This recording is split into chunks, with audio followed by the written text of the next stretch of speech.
warahmatullahi wabarakatuh. May peace be and God's blessings be upon you all, and good morning. On behalf of the committee, I'm honored and delighted to speak to you this morning and to welcome you most cordially to the opening ceremony of the first International Conference on Practicum and Community Service in Education, ICOPCOSI. It is with great pride, pleasure, and honor that we have been successful in organizing this international conference in a challenging situation of the COVID-19 pandemic that we are still currently facing. No matter how difficult the situation is, it is often said that in the middle of every difficulty lies an opportunity, and it is true. With the support of the university, speakers, and many other parties, the organizing committee has collectively made this event a reality. Ladies and gentlemen, in the 21st century, the world of education is faced with challenges of the mega trend of 2045. Therefore, it cannot be denied that all countries try to move dynamically in order to meet the demands of increasingly complex and unpredictable needs and changing. Consequently, they must strive to adapt quickly to be able to balance the development of the global world. In this case, universities should be aware of this situation wisely by equipping their graduates with the blend of the necessary knowledge, skills, expertise, and experiences within their majors to succeed in their work and life upon the completion of their study. To achieve the goal, the students are given the opportunities to be involved in various activities in the level of practices to enable them to apply their knowledge and skills in the real context. Teaching practicum, industrial practicum or internship, and community service constitute possible alternatives to realize this. In response to this year, this conference is held under the theme Practicum and Student Community Service in the 21st Century Education.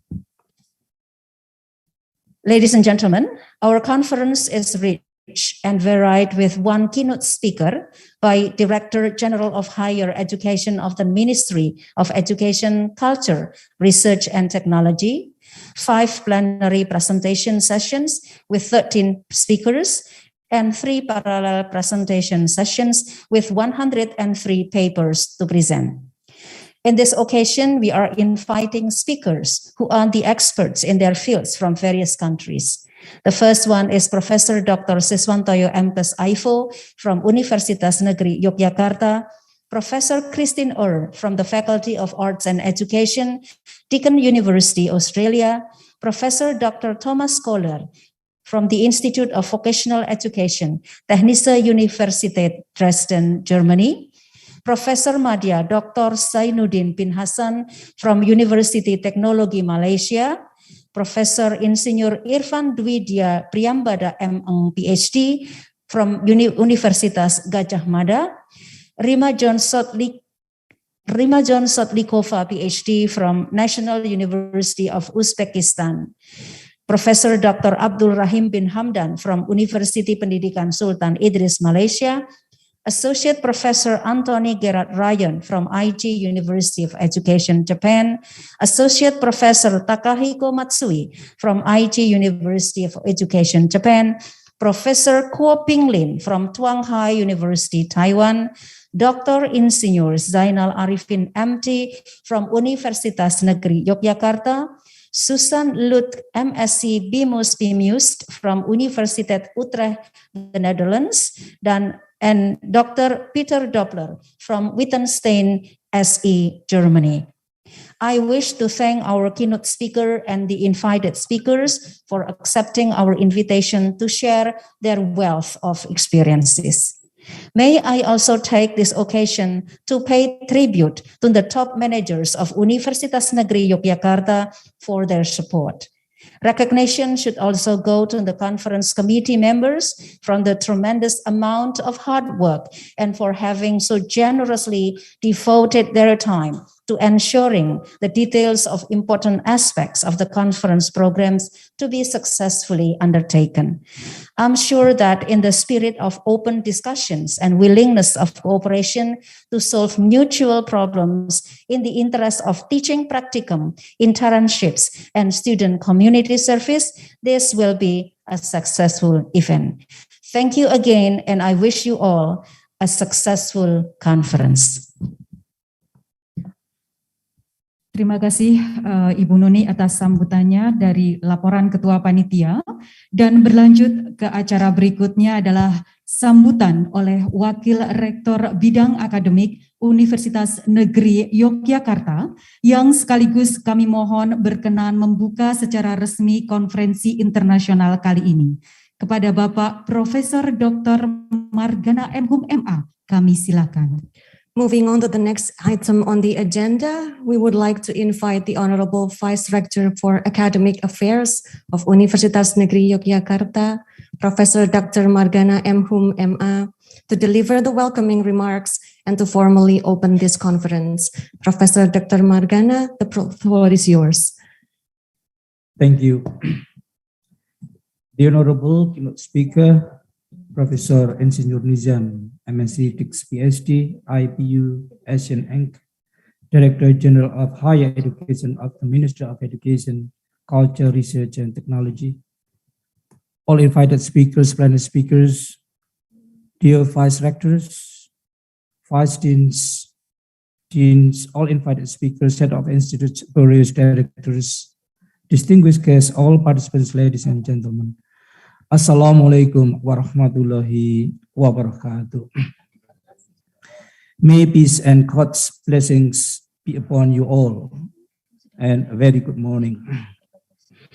First of all, let us thank Allah, the Almighty, for blessing and for granting all means and opportunities to gather here to attend this very fruitful and tremendous occasions of the first international conference on practicum and community services in education, as abbreviated ICOP-COSI, in 2021 through virtual mode due to the COVID-19 pandemic, hosted by the Unit of Teaching Practicum Community Services and Industrial Practicum Affairs.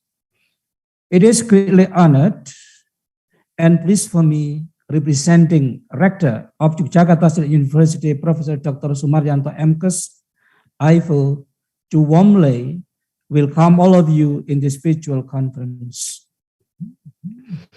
Distinguished speakers, participants, ladies and gentlemen, it is evident that the COVID-19 pandemic has spread with alarming speed, infecting millions of people around the world, increasing the death rate of people, and bringing economic activity to near standstill as countries impose tight restrictions on movement to minimize and halt or stop the spread of the virus. Delta variants in particular. With regard to this, the policy of Yogyakarta State University takes a platform of virtual mode to hold the international conference as what we utilize today on the grounds that health and safety among us should become the main priority. In reference to the impact of the COVID-19 pandemic, education sector in particular, there must be a policy of a total reformation in some fields in the education field.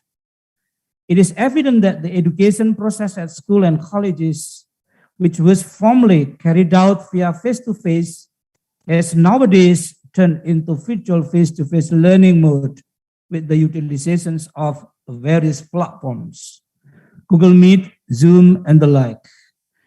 Also, the COVID-19 pandemic has impacted the practices of teaching, practicum, community services, and others, which should be redesigned due to the risk of COVID-19 transmission. As a result, a lot of output of research, development, teaching, practicum, community services, and industrial practicum could not be optimally gained. To cope with the above problems, freedom of learning has been an important issue nowadays as a result of, among other, societal development and the surging needs for online learning. An essential attribute of freedom of learning is the availability of choices among learners. Choices could be in the form of different modes of learning, places of learning, and even amount of assistance provided for the learners. Freedom in this case, however, should be able to empower not only students, but also teachers and lecturers, including teaching practicum, computer services, and industrial practicum.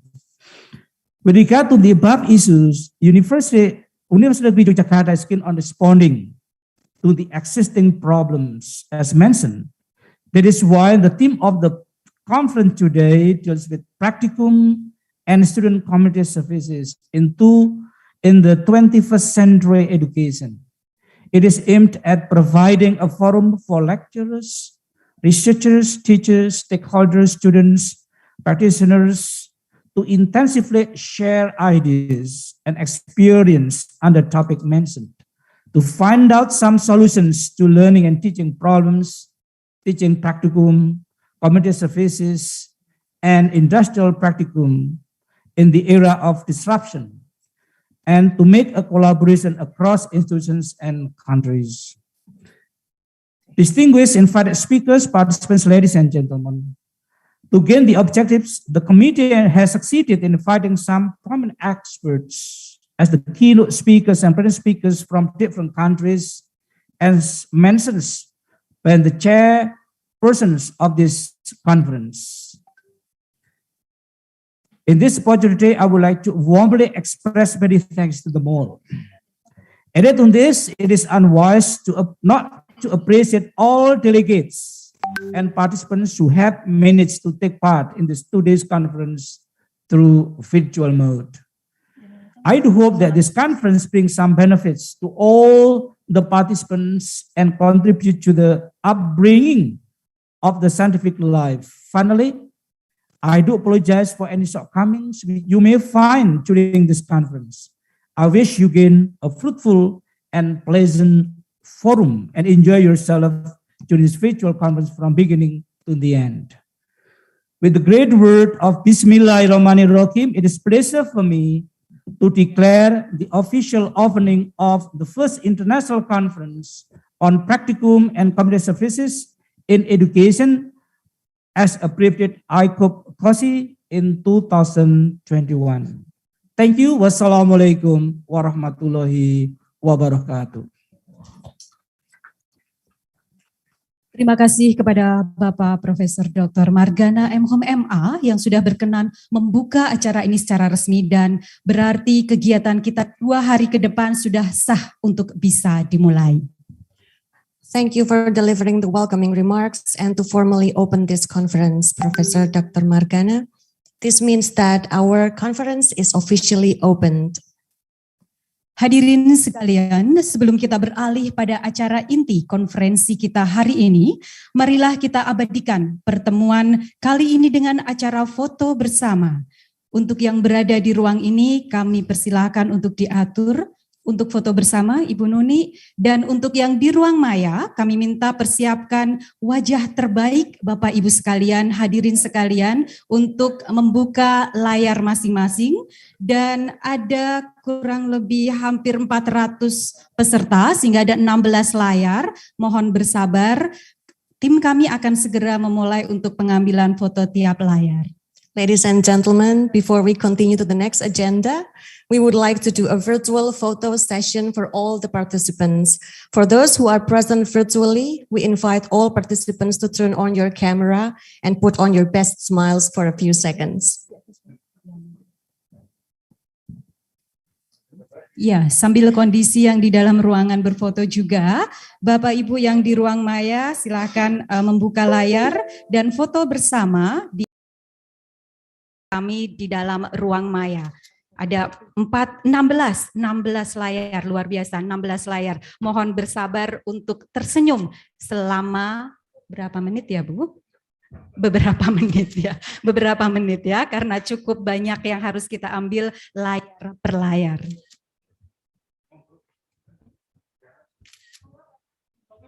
Once more, everybody, for those who are present virtually, please turn on your webcam and then smile for the camera.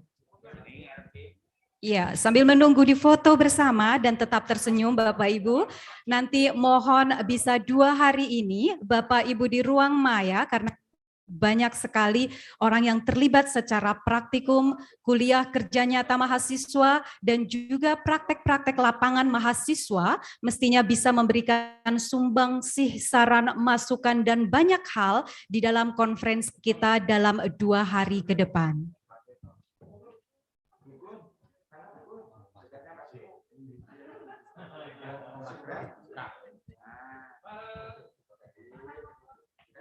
Baik, sudah beberapa layar diambil. Bagaimana teman-teman? Aman? Oke, baik. Masih berjalan beberapa layar lagi. Mohon bersabar Bapak Ibu, karena kita tidak tahu kita di layar yang mana dalam ruang Zoom ini. Jadi tetap saja tersenyum ya, pasang wajah terbaik Bapak Ibu.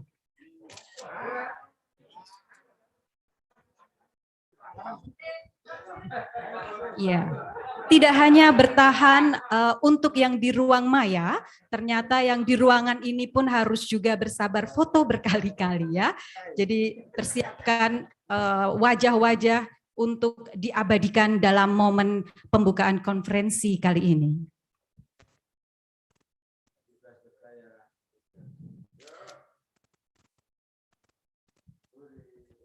Iya, untuk ruang maya sepertinya sudah terselesaikan.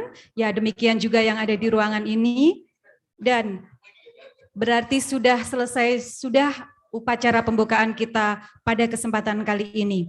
Dan kami ucapkan terima kasih atas perhatian dan partisipasi dari hadirin sekalian. Dan juga kami selaku pewara pada kesempatan kali ini, mohon maaf kalau ada hilaf, kesalahan yang kami lakukan selama membawakan acara pada kesempatan kali ini. Ladies and gentlemen, this concludes the opening ceremony of the first international conference on practicum and community service in education. Thank you for your participation, and on behalf of the committee, I would like to apologize for any shortcomings and inconvenience. Selanjutnya adalah acara untuk masuk ke keynote speech, dan untuk ini sajian-sajian inti berikutnya juga kami persilahkan Bu Nila untuk mengantarkan acara berikutnya. Silakan Bu Nila. Thank you, Bu Ari. Ladies and gentlemen, we are now proceeding to the main item of today's agenda, which is presentation from our keynote speaker, Professor Nizam, Master of Science, PhD, IPM Asian Engineer, from Directorate General of Higher Education of the Ministry of Education, Culture, Research and Technology.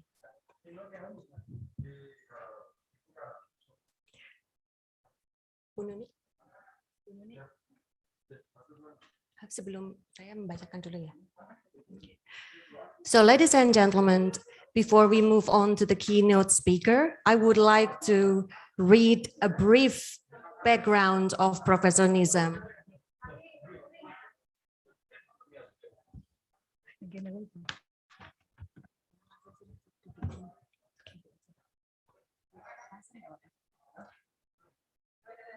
Professor Nizam, Master of Science, DIC PhD, received his bachelor degree in civil engineering from Universitas Negeri Yogyakarta in 1985.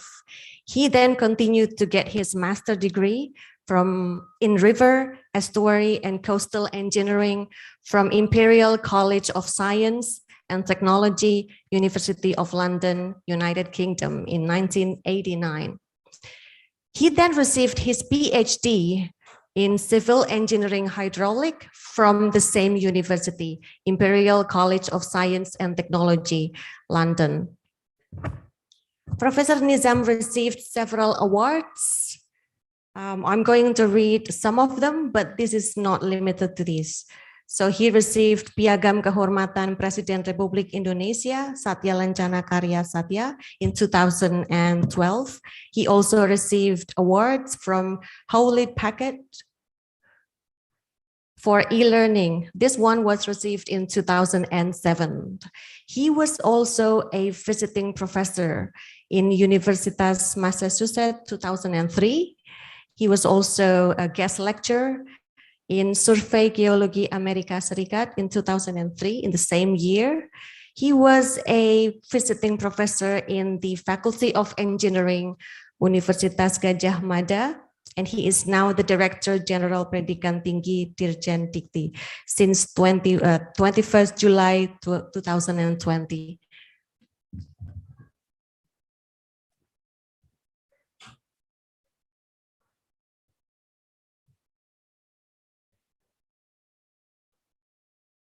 Ladies and gentlemen, we will now be listening to the keynote presentation. Please enjoy. Assalamualaikum warahmatullahi wabarakatuh. Good morning, selamat pagi, salam sehat, salam sejahtera untuk kita semua. Shalom, Om Swastiastu, Namo Buddhaya, Salam Kebajikan. Rectors of UNY, distinguished speakers, participants of the first international conference on practicum and community services in education.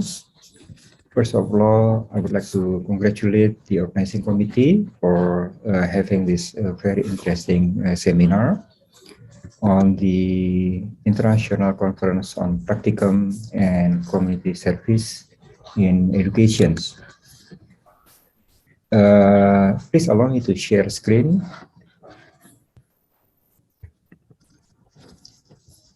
To share with you the Emancipated Learning Program in Indonesia as part of what we call the Campus Merdeka, Freedom of Learning. As our response to the fourth industrial revolutions, the disruptive era. To start with, I would like to share with you the statistic of higher education in Indonesia. We have more than 4,000 higher education institutions, large and small. And currently we register more than 8.5 million students. The latest data is 8.7 million students, served by more than 300,000 lecturers in 30,000 study programs. Big number. As we all know, currently we are challenged by the global challenges. First, the global demography, that is aging and growing and aging, and the rapid urbanizations globally, and also international trade that have no barrier, and the global economy, global financing system that is now interconnected, and the growth of the middle income families, and global fight for natural resources still happen up till now, which impact on the global climates, for the climate change that is now the biggest problem we are facing.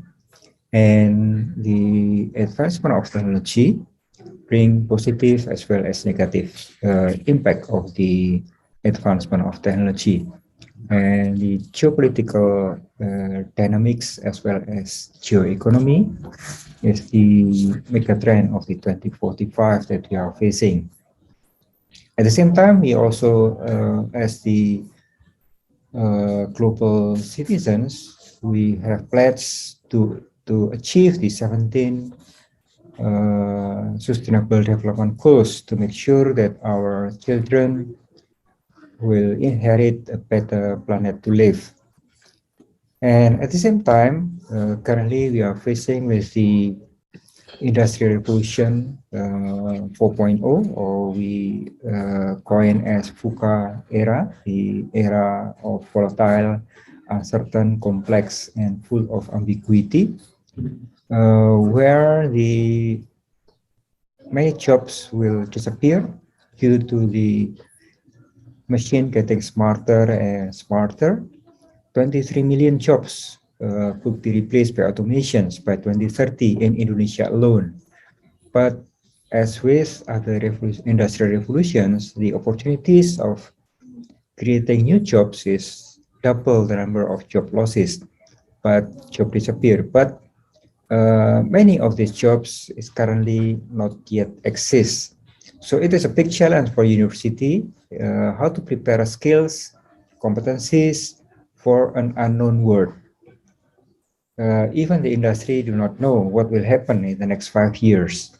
So to respond for that, we have to create graduates that is more adaptive, more flexible, more agile, more entrepreneurial, and self-directed learners, as well as to be able to solve problems that is getting more and more complex. And with new literacies like digital literacy, artificial intelligence, machine learning, big data, as part of the 21st century literacy that they have to master. And the complex problem could not be solved by monodisciplinary approach. It has to be multidisciplinary approach. Therefore, student exposure to work cross-disciplinary, multidisciplinary is a must in order for them to prepare them to be complex problem solver. And global citizenships is a must to make sure that we inherit peaceful world.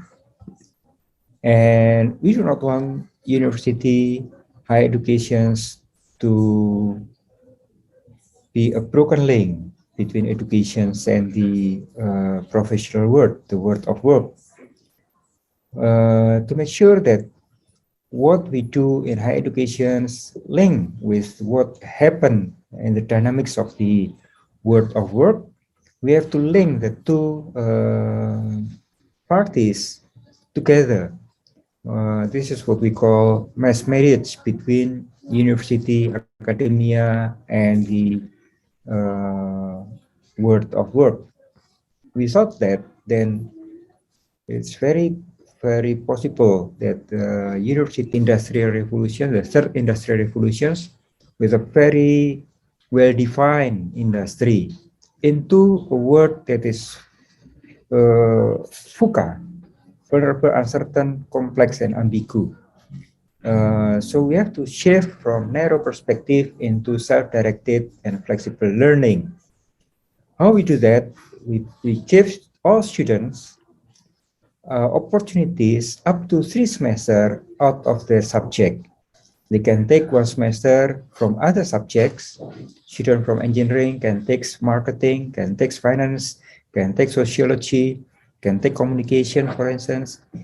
While students from economics can take big data, can take Internet of Things, machine learning, artificial intelligence, because they think that the future is on financial technology. And up to 2 semesters, 40 credits, students can develop their competencies through experiential learning.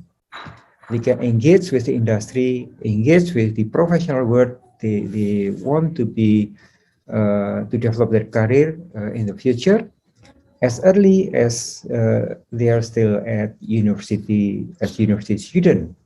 So because we believe that every student has their own talent, has their own passion and aspirations, we have to nurture them into and free those potential and not limit into the classroom, into the library, into the laboratory. Everyone has to follow the same lecturers, has to read the same books, into more self-directed and flexible learning to let the student lead their pathways into the future, while the teachers can assist them, supervise them as a co-pilot in their learning journey.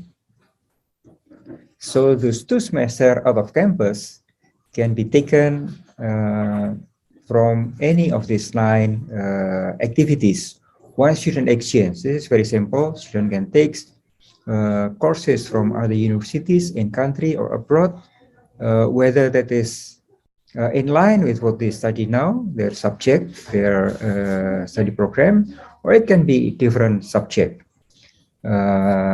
This year we sent close to 20,000 students to have national student exchange, and around 1,000 students currently go into 31 countries to spend one semester abroad to take credits from institutions, world-class universities in 31 countries in Europe, in America, in Asia, in Australia.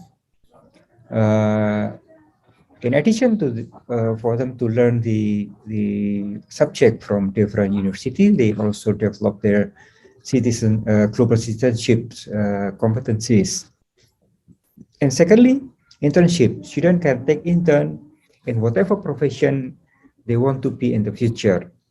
Currently, around 15,000 students taking this internship program and micro-credentials. Internship programs can be in the parliament, in the House of Parliament. More than 200 students currently joining the House of Parliament to learn how law are developed through political process. Many taking internship in industry, very intensive internship, not just preliminary introductions to the profession, but it is a very deep engagement with the industry, fully supervised by mentors as well as professors from university for 6 months, full activities in industry from morning till afternoon according to working hours. So full-time internships. And for that, they get credits up to 20 credit units for internship in one semester. Teaching assistants, currently more than 30,000 students teaching in remote schools, in elementary schools, in remote places. So they learn, for those that want to become teachers, they learn the challenge, the dynamics of becoming teachers, in teaching young kids, especially during these pandemics, how to make sure that there is no learning loss due to the pandemic.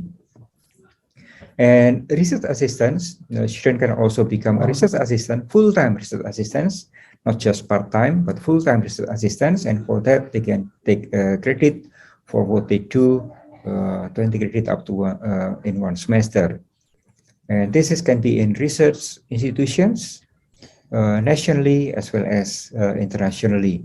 Humanitarian activities, there's also more than 10,000 students joining the humanitarian activities during these pandemics, helping with the tracing, tracking, vaccinations, educations, disseminating information. So it helps in mitigating this pandemic as part of the national strategy in mitigating the COVID-19 pandemic. Entrepreneurships, this is also an area that very popular to students. In the past, when students want to develop an entrepreneurship, they want to develop a startup, the possibility is only two. They become dropout because they are too serious in developing their startup, or they fail in developing the startup because they have to, at the same time, study in the university. But now they can develop a startup as part of their degree program. By fully supervised by lecturers, they can take subjects that strengthen the foundations for them to start their company, as well as mentor from industry. And for the startup they are doing, mentored by successful unicorn and decacorn.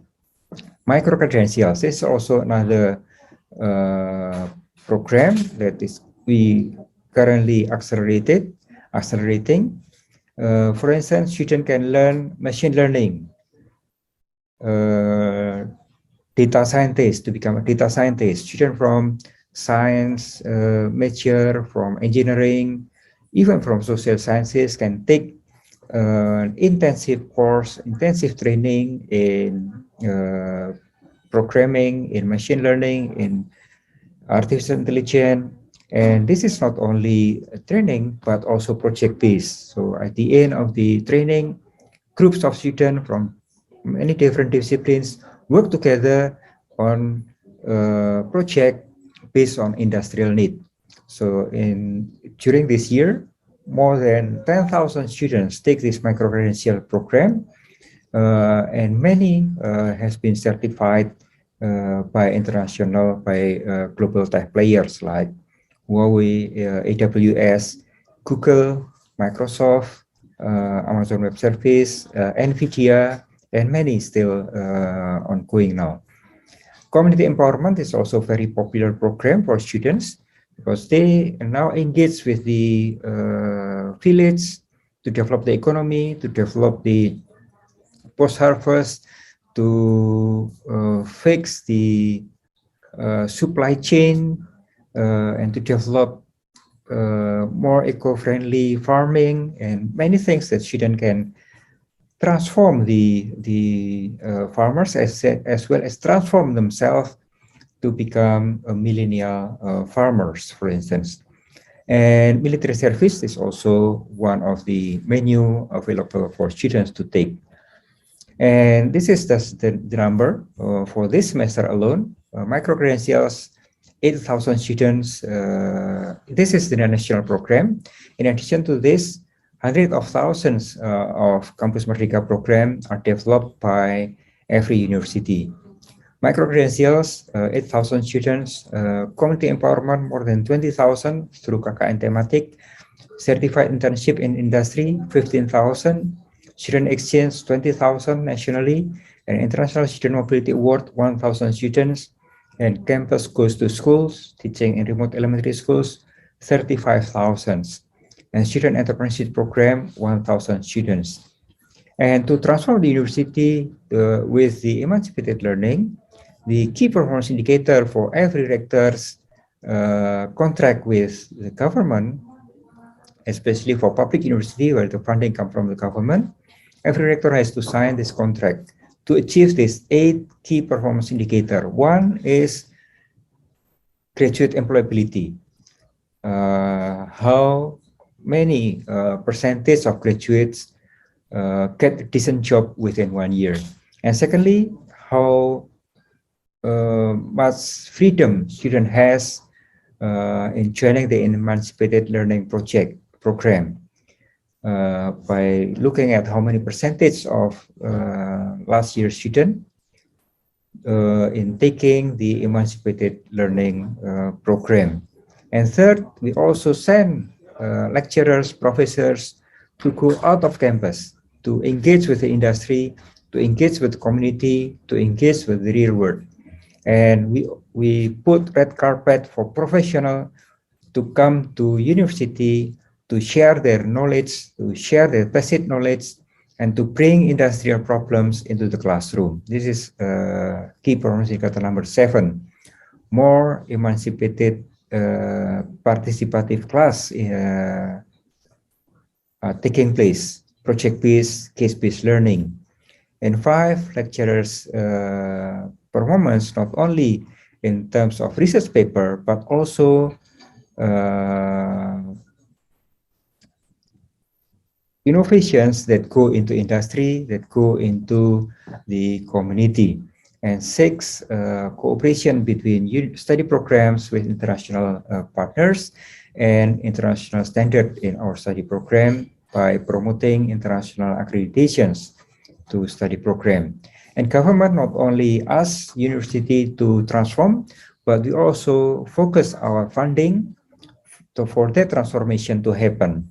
One is in giving incentive for those key performance indicators. If rectors achieve the key performance indicator, surpass the key performance indicator, then they get incentive from the achievement. And secondly, we put matching fund for engagement of industry and university. If industry put resources to university in developing research to be used by industry, then government provide a matching fund, dollar for dollars. And this is industry in a very broad sense. It can be NGOs, it can be local government, it can be small, medium enterprises.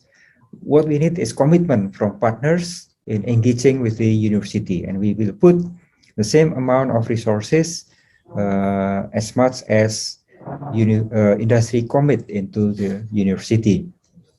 And competitive fund to transform our study programs into more emancipated learning, and a big sum go into funding the emancipated learning programs. And to achieve that, we have to accelerate the collaborations between academia, business, community, finance, government, and media. Without collaborations, it is a nonsense. If university want to bring the competencies of professional work into to our students, there's no other way other than engage with all the stakeholders. So together we can work in making sure that student has the competencies that fit into the dynamics of the workplace. And with these hexahelix collaborations, we can make sure that the downstreaming and upstreaming of the university results and the industrial need will link. Downstreaming means innovation from university can go directly into industry. Graduates from university can go directly to industry because it engages from the beginning with industry. And problem from industry go into research as a research topic, go into the curriculum as continuous updating of the curriculum, because student goes to industry and a professor engage or supervise the student. So that means there's no gap between the industry and the university. Just to share with you about Matching Fund, it is a platform that we create, that we develop, an online platform where industry and campuses can meet together. It's a matchmaking platform. Industry can come with problems and university can come with solutions. And if they match each other, government come with funding to match the commitment of industry to our campus. And thank you very much for the opportunity to share with you. And I wish the international conference success and exchange of ideas and cooperations between participants. Thank you very much. Wassalamualaikum warahmatullahi wabarakatuh. Shalom, Om, Santi, Santi, Santi, Om. Good morning.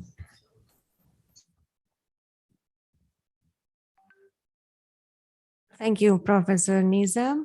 Everybody, ladies and gentlemen, that was the keynote presentation from Professor Nizam, Master of Science, PhD.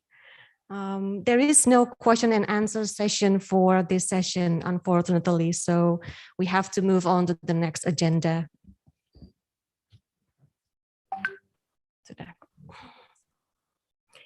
Ladies and gentlemen, the next item on the agenda is the first plenary session. With us today are Professor Dr. Siswantoyo MKes Aivo from Universitas Negeri Yogyakarta, Indonesia, and Professor Christine Ure from Faculty of Arts and Education, Deakin University, Australia. This plenary session will be led by Ibu Ella Wulandari MA as the moderator. I am giving the floor to you, Ibu Ella.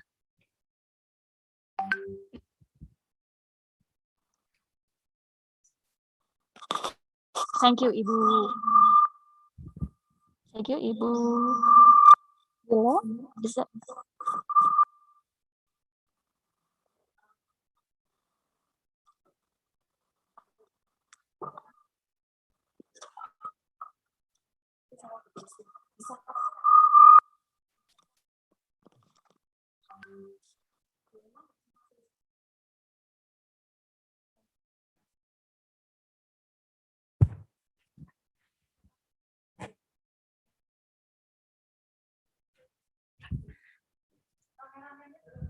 Thank you, Ibu Nila, for giving the floor for today's plenary session. Ladies and gentlemen, with us today for the first plenary session of the first international conference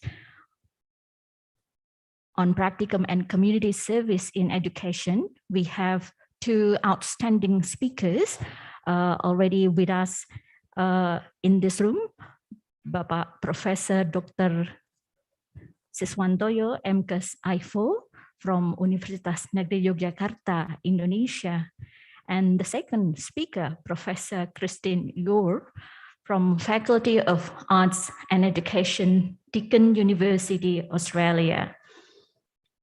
In this plenary session, we would have first the presentation from the two esteemed speakers, which will last for about 45 minutes, and then continued or followed by question and answer session for another 30 minutes.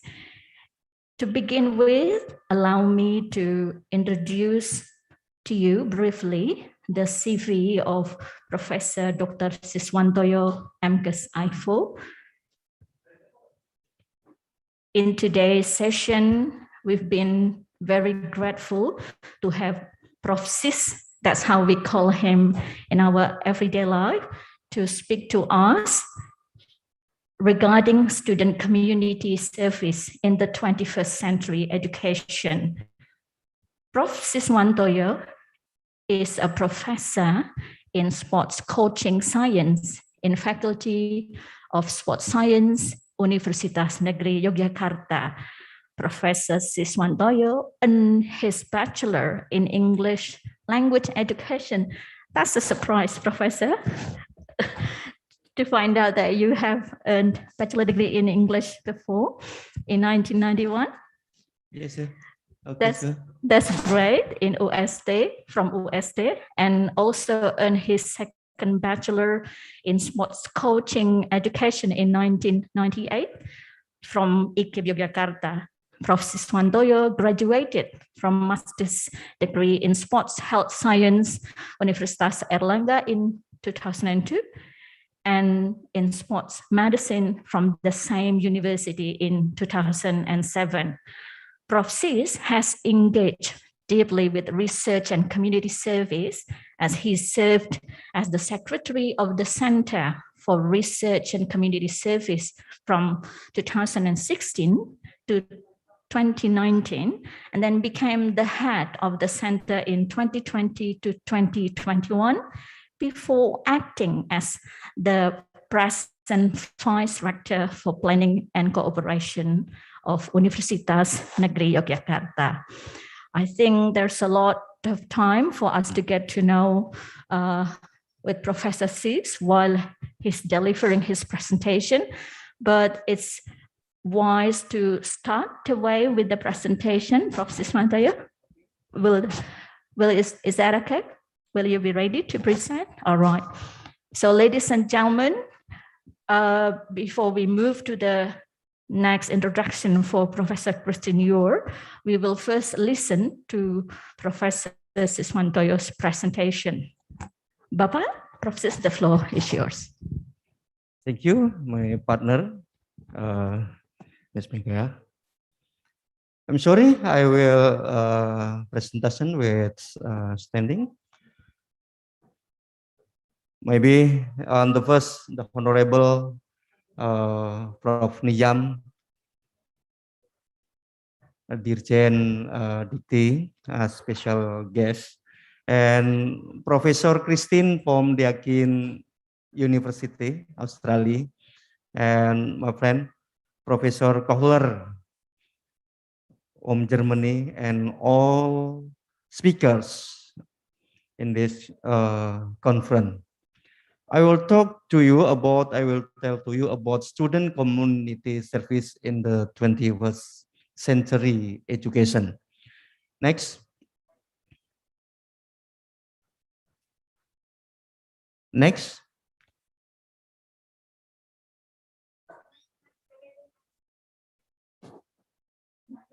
Okay, next.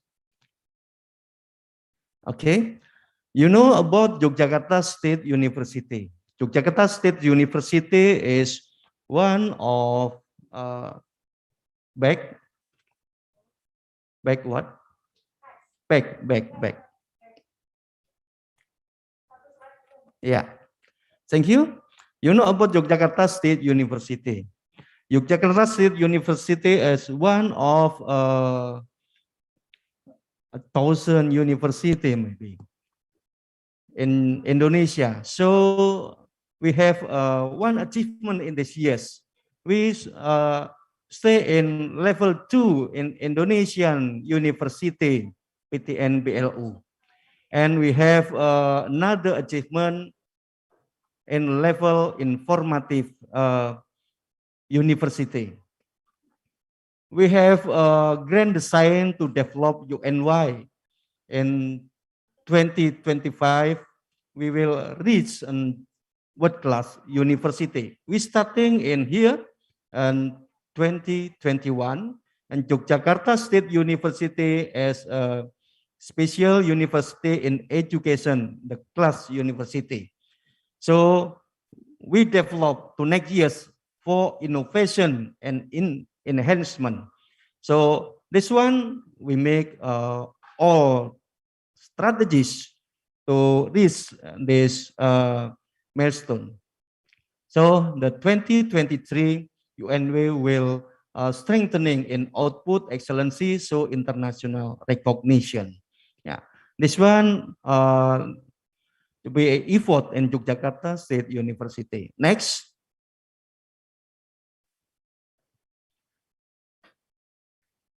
Okay. You know something, if we will success, we must be more investation. Yeah. We have a work paradigm. Next year is today. 2 years or 4 years, next is tomorrow. So we must thinking always quantum. Yeah. Next year is today. So we have a jargon like together we can. So we must work together. Yeah. I think work together is one strategic, more easy, more ways to find something. And united we proceed, and partnership we can. So in student practicum and community service in education, this one for implementation and 3 words, yeah, 3 words for realization about the mission. And so the end we greet for change and greet creating a change. This one creativity and innovation for institution we more develop. So like last time, last month, all people, Civitas Academica UNY, follow or join in this growth mindset coaching. This one as one strategy to accelerate to reach the mission. Next.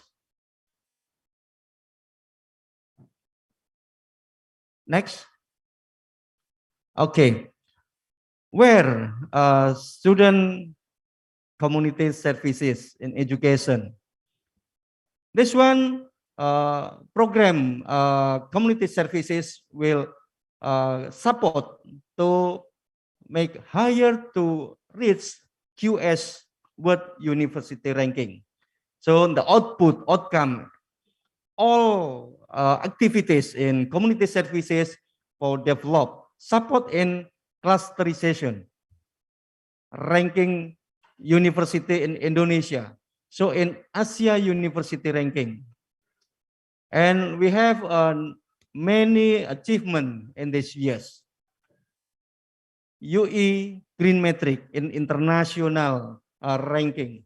So we have QS World University ranking by subject in education and training. We find level 2 in Indonesian, and so 301 until 350 in the world.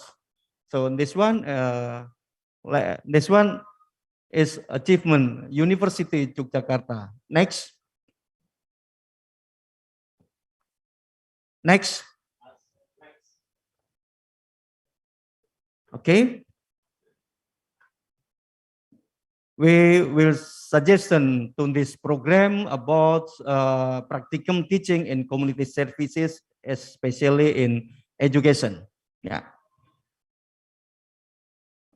This one, the ministry have a special program for MBKM, Freedom Learning and Freedom Campus.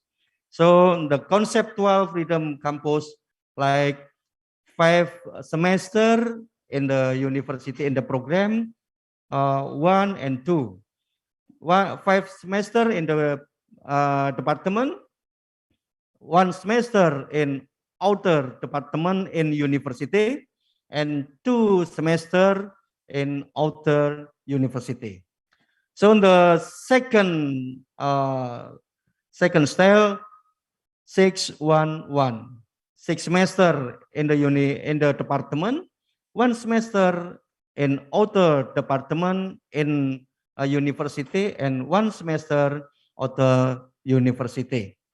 So the third method is 602. Yeah, the mean is 6 in the department, 0, and 2 semester the student going to outer university. Outer university, the student can take place in many university in Indonesia on the foreign university. The conceptual two and simultaneous and sequencing model. This one to be a strategic model for community services. Yeah. Simultan and sequencing model develop in activity along with in 1 semester. Yeah, in 1 semester. So integrated model implementation in community services, like community services, teaching practicum, internship, and research for skripsi. So this one, output university performance. So we want to say with organizer, community services and teaching program. Yeah. For output university performance, we know key performance index university to higher to enhance level in university ranking and to reach world class university. This one key performance index university. So we know rector have a contract with ministry. So we must direct quickly more KPA performance. Yeah. So we want to support about impact toward independent income generating and sustainability. For sustainability, we know sometimes like community services, just only 1 year or 1 semester only in the one place. So we have suggestion to all. For sustainability, we must make collaboration. We must make MOU with government or with school, long estimate in 5 years for continuous. Yeah. So this one I think will more give impact. Yeah, more give impact to university and to collaborate like school, village, and other. For income generating in community services, small economic, UMKM, we can guiding student can give more information, transformation, knowledge from university to village, and we can give more learning like the first strategic, we can make a mapping potential, assess, and then human resource enhance capacity, maybe continue with e-commerce and pitching with industry. This one a strategic impact for toward independence. And then publication for output and process output, one thing in publication in journal, social media, on TV media, and all media we can do to expose all activities student in community services. Yeah, this one conceptual for develop. So we must make grand design to develop community services. Yeah, to develop community services and teaching program, teaching practicum for 2-4 years next. Yeah. 2-4 years next. So this one maybe to be a simple program, and we know if we have grand design, more easy to do, more easy to know about indicator, successful indicator. Okay, next.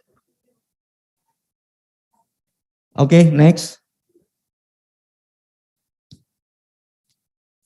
Yeah, we know about independent or freedom learning. Yeah.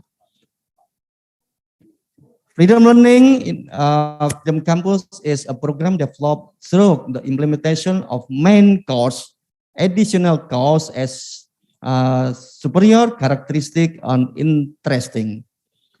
Course outside the study program to fulfill graduate learning outcome carried out on campus or outside the campus. Yeah. We know about independent learning or freedom learning. We have 8 strategic. Yeah, we can do like student exchange. Yeah, student exchange, and then internship, collaborate with industry. So make to be assistant in school, and then research collaboration. Yeah, research collaboration with another industry or another institution, and then humanities project and entrepreneurship. So study project, independent study, and then design to make growing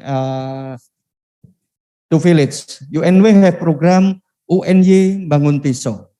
Ya, so in UNY Bangun Tiso merupakan UNY Bangun Tiso merupakan satu kelebihan atau satu keunggulan UNY dalam membangun, mengakselerasi suatu tempat, baik itu desa, sekolah maupun komunitas. Ya, we know in its strategic, in its program to independent learning. Next.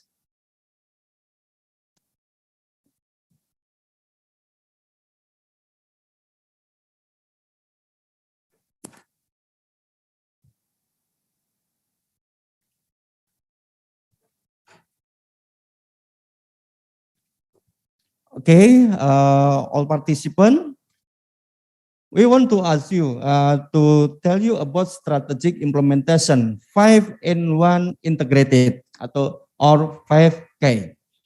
Collaboration is one strategic for acceleration, successful or achievement. Yeah. The first, campus, kantor, kampung, komunitas, and kraton. 5K is especially we can find in Yogyakarta, maybe in another place in your country. Maybe you have a kraton or palace. Yeah, University is one of institution to develop scientific, to develop technology and science.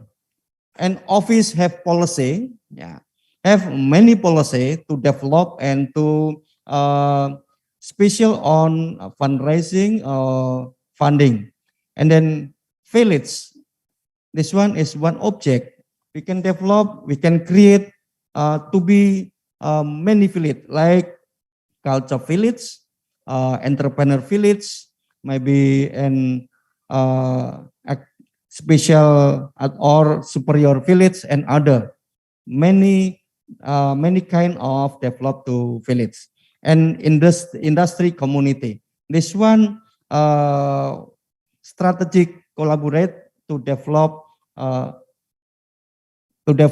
and maybe to inculcate in community services. Yeah, this one 5-in-1 strategic integrated to implementation community services. Next. Okay, we must know about the international issue, national issue, local government issue, and roadmap university issue. So we must know a new issue in this case yearly. All students must be going to create an innovation issue. So the first, before student going to community service, must be give in charging about issue international, national, local, university issue, roadmap, and new issue yearly. This one I think is many important to develop. Next. We have, you all know about framework for 21st century learning. Learning and innovation skill. We cannot protect about innovation. And life and career skill. I think we must know who am I, what we have, and other. We have a roadmap for career skill, and then in this century we must know about information, media, and technology skill. Someone have more data, more information, and they will be sultan. They will be a big person. So to implementation on this, we must use the standard and assessment, curriculum and instruction, professional development and learning environment. This aspect must be insert in the curriculum, in the program for giving course before student going to community services. Next. I think I just suggestion to all because there's no creativity is very important. Creativity and innovation we can do to enhance student capacity, for student capacity improvement strategic. We must more higher innovation. We can suggest to critical thinking, collaboration, and communication. So how to critical thinking skill more higher? They need many aspects. 5 aspects can do critical thinking. So communication skill. This one is very to be a one case success in community services.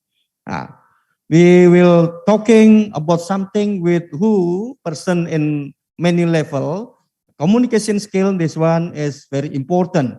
So maybe community skill level in this one to be one program, especially program for yearly before student going to community service. And then collaboration skill is one strategic.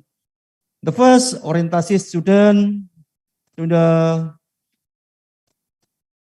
And the space organization organize students to for study, assessment independent and group investigation. The Facebook develop and present artifacts and teacher assistant student and planning and exhibit. 5 phase analyze and evaluate the problem solving process. We move to be a person have creativity and innovation. Yeah. We have always the first creativity and innovation. We must change, staying outside of the box. And then transitional mindset and idea, vision, and imagination and inspiration. This one, 3 aspects more to be excellency student for going to community services. Next. Yeah. Okay, all student, all participant, I invite you to transformation from fixed mindset going to growth mindset. Yeah. This one strategic to be success. Sometimes if you stay in fixed mindset, you just always never to all activities. Yeah. Let's go. We're going to moving growth mindset with paradigm. All activities, all problem can do develop and can do change. Yeah. This one strategic for about how where you stay in fixed mindset on growth mindset now. Yeah. The style for thinking always static, yeah, and then cannot accept it about critic. And we invite you come, let's go and come to growth mindset. Yeah, this one I think very important conceptual in this century, in this today. Next. Okay, I will invite you all participant and Yogyakarta State University, all students, come, let's going to growth mindset. If the last time until now, all university do community services, KKN only in nearly university. Come, let's go. From now, we're going to international community services. We have more networking. You know, in the world, Indonesia have sekolah Indonesia luar negeri in 13 country. Yeah, in 13 country. You can use this one for community services. This one sangat very strategic. And then, please make networking. Collaboration with memorandum of understanding with university, with ambassador Indonesian in many country, university in many country, yes, and community service of our industry in many university. Yogyakarta State University have many collaboration with international level industry and top 100 university ranking, and another university especially have special achievement. And then we make collaboration about article, so published in Scopus on Web of Science. I think for yearly, for initiation, I hope community services and teaching practicum Yogyakarta State University can develop one journal, especially for community service and teaching practicum. This one very potential get opportunity to Scopus indexing. Yeah, and then student exchange. This one what strategy going to overseas, going to another country, going to Indonesian school and another country, student exchange. So maybe we can do many projects like joint research, joint publication, visiting lecture or visiting teacher, and maybe more effective if all lecture can join in international association. This one kit for collaboration with international. Next. Yeah. Okay. I think my presentation is just a few and not more information. Yeah. We hope with Yogyakarta State University, bersama kita bisa, bersatu kita maju, bermitra kita juara. Gumregah menyongsong perubahan dan Gumregah mencipta perubahan. Thank you very much. The last slide, next. Okay, thank you very much, Matur nuwun, and give me sorry if I have mistake in my presentation. Thank you, thank you. All right.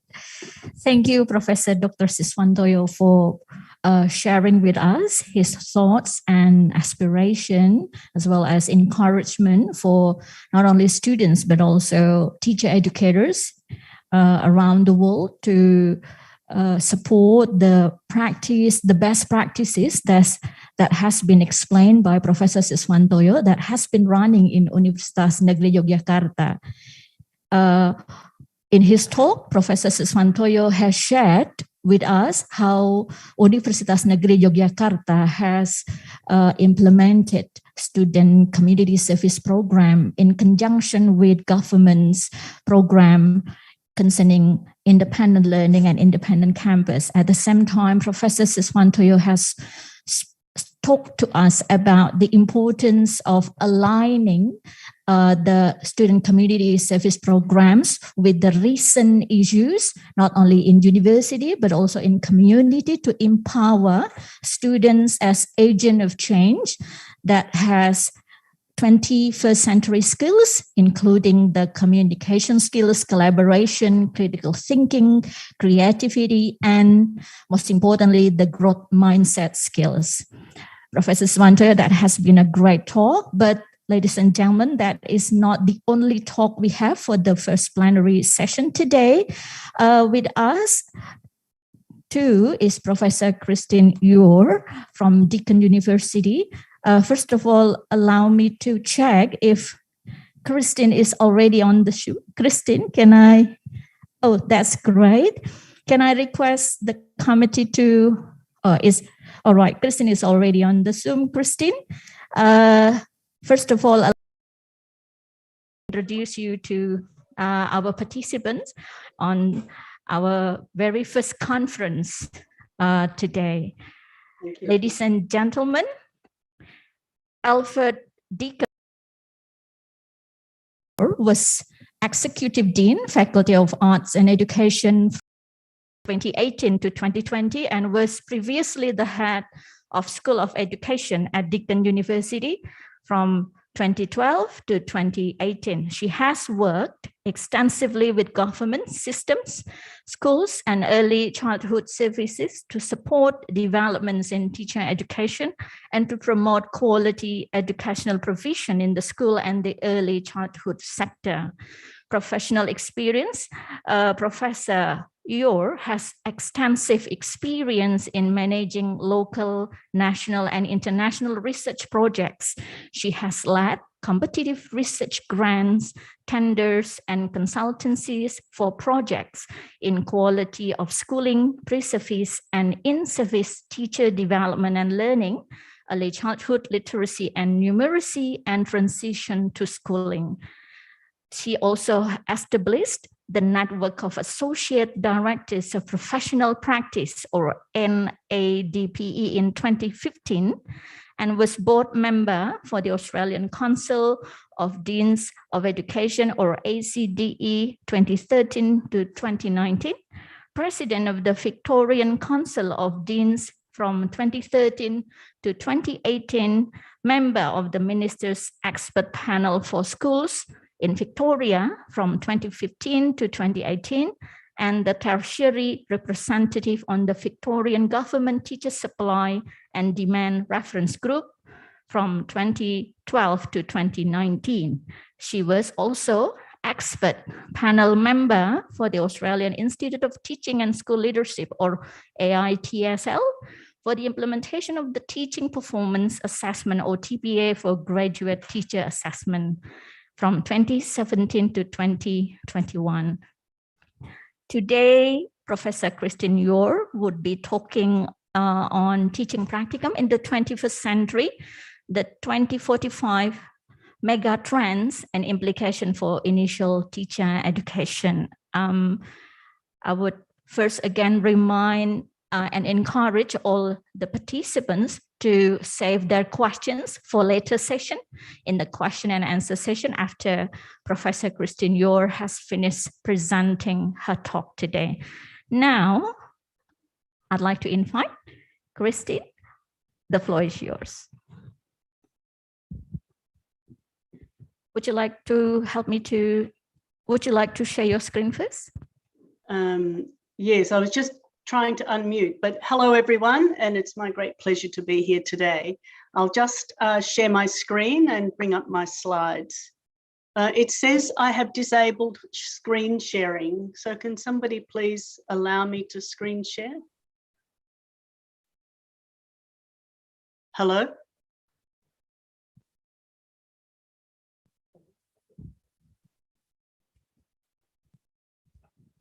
Thank you. Yes. It's happening, so now I need to go to my... Oh, sorry, I just need... So, I'm sorry, you'll be able to see my slides down the side. I can't quite get the slide to do what I wanted to do. But thank you very much for inviting me to present to this conference today. And I do want to congratulate the conference organisers on establishing this first international conference on practicum and community service. I think this is a wonderful initiative, and it's wonderful to be able to hear about all the developments for students that are happening now in Indonesia.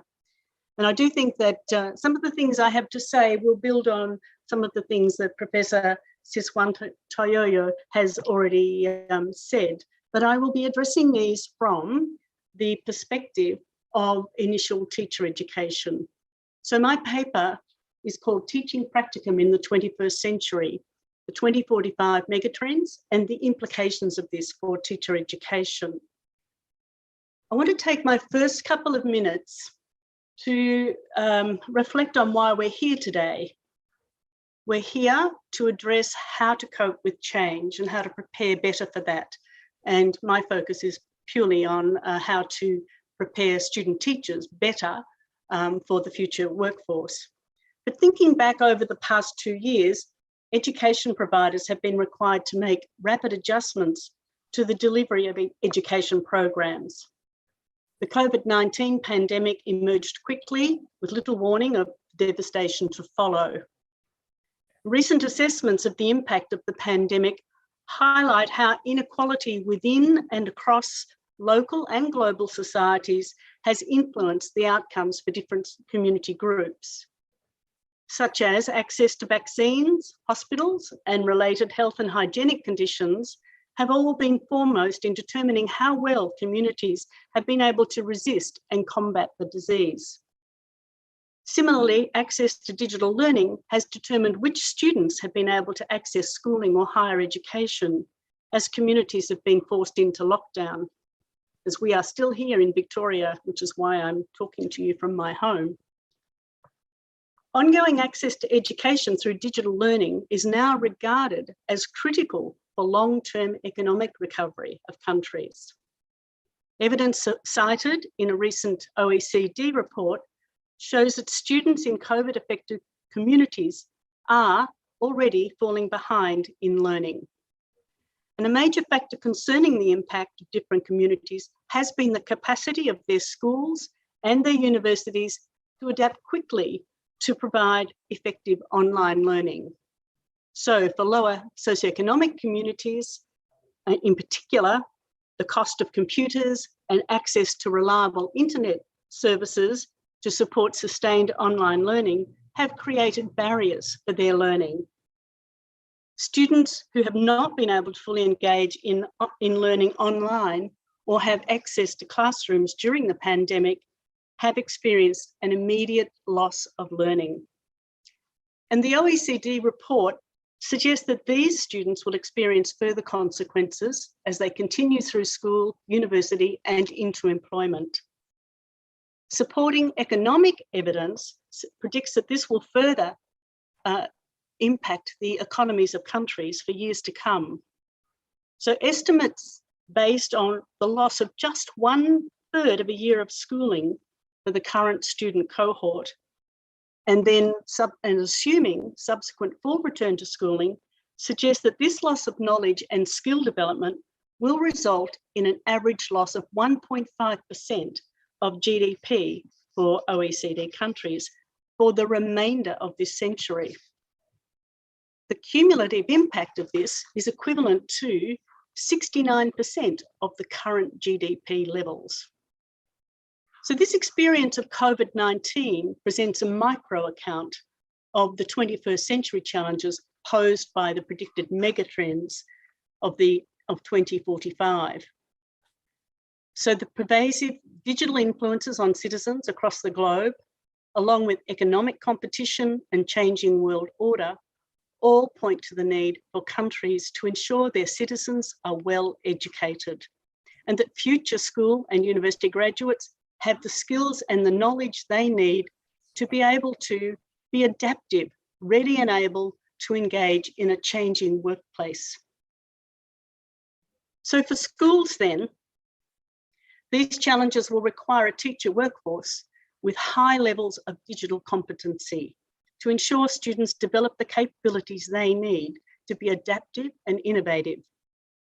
Initial teacher education providers will need to be alert to the potential rapid pace of change and consider how they can be better prepared to be active participants in this massive societal event. With some urgency, Indonesia's teacher education providers need to consider what they can do now to equip graduates with the blend of knowledge, skills, expertise, and experience to enable them to succeed in their future work in schools and classrooms. While the issues related to the megatrend are emerging, we know they will be with us in 2045. So it's a timely reminder to think the next intake of teaching students coming into higher education in 2022 will graduate in 2025, which is only 20 years out from the maximum impact of these megatrends. So a key question that's been posed for this conference is, how will experience in the practicum involve student teachers in activities that are at their level of practice and that will allow them to apply their knowledge and skills in real context to better prepare them to teach in this context and of change and uncertainty. The conference, the conference has proposed, identified a list of 11 issues needed to improve teacher education and particularly the practicum experience in Indonesia.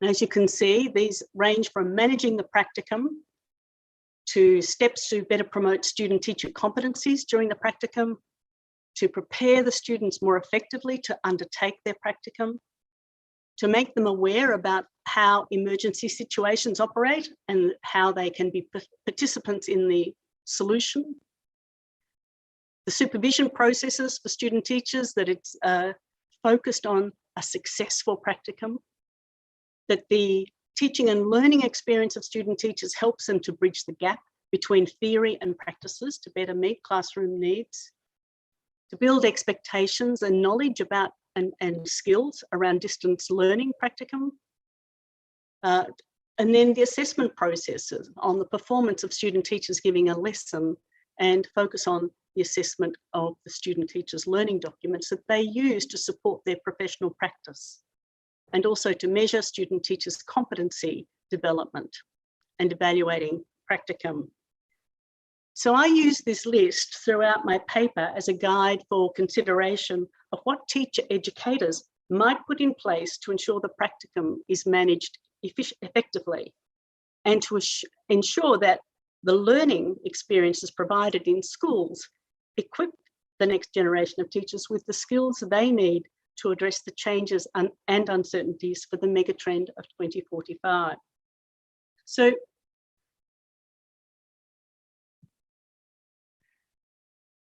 looking at that list, going back to it, the first one, item A, which is about managing the practicum. I suggest this list encourages us to think about who manages practicum and what elements of practicum do they influence. So the question raises a further set of questions for me about who are the strategic partners in the practicum, what are their respective roles and responsibilities, how do these strategic partners construct the practicum experience, and how do these expectations and experiences relate to the expectations for and of the student teachers.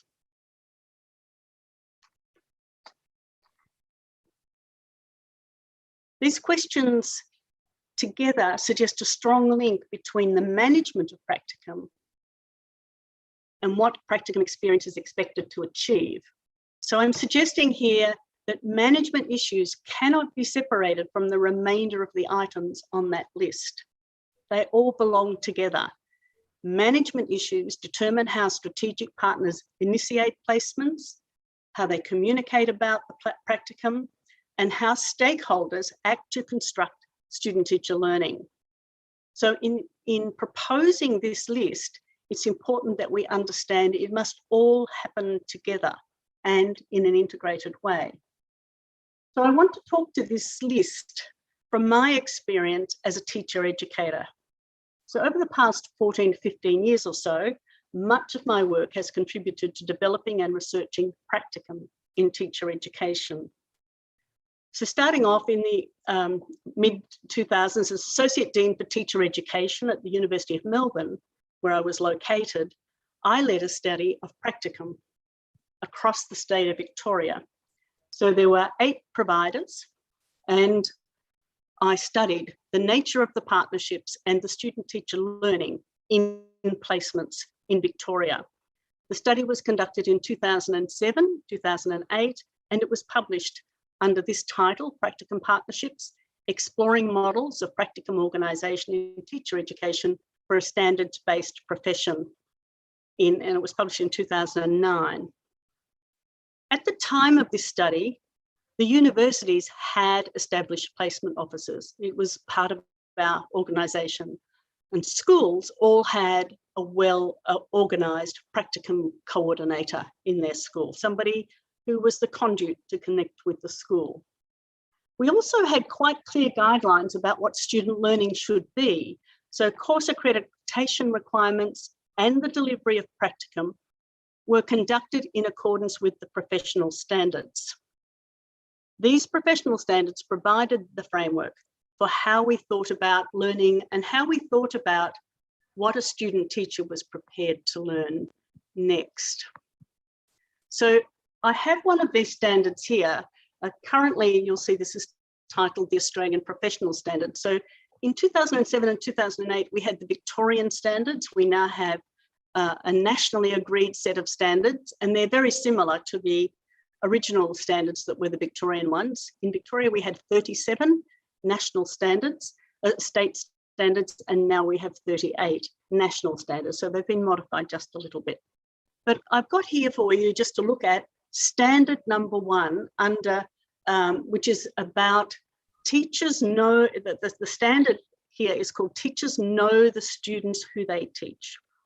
And if we look at focus area 1.1, so there are about 6 focus areas under this standard. So teachers need to understand and know the physical, social, and intellectual development and other characteristics of students that influence their learning. So what do we expect of graduate teachers? What do we expect of proficient teachers, highly accomplished teachers, and lead teachers? We can see that there's a growth in knowledge. And so this framework has been used to construct how we think about the progression of professional learning for a teacher. So a graduate teacher can be expected to demonstrate knowledge of these physical, social, and intellectual characteristics and how these may affect learning.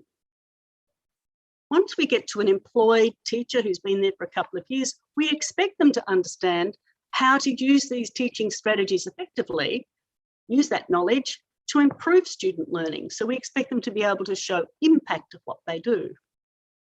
When we get to a highly accomplished teacher, we expect the highly accomplished teacher to be able to make really fine developed choices about what kinds of strategies they will use for particular groups of students.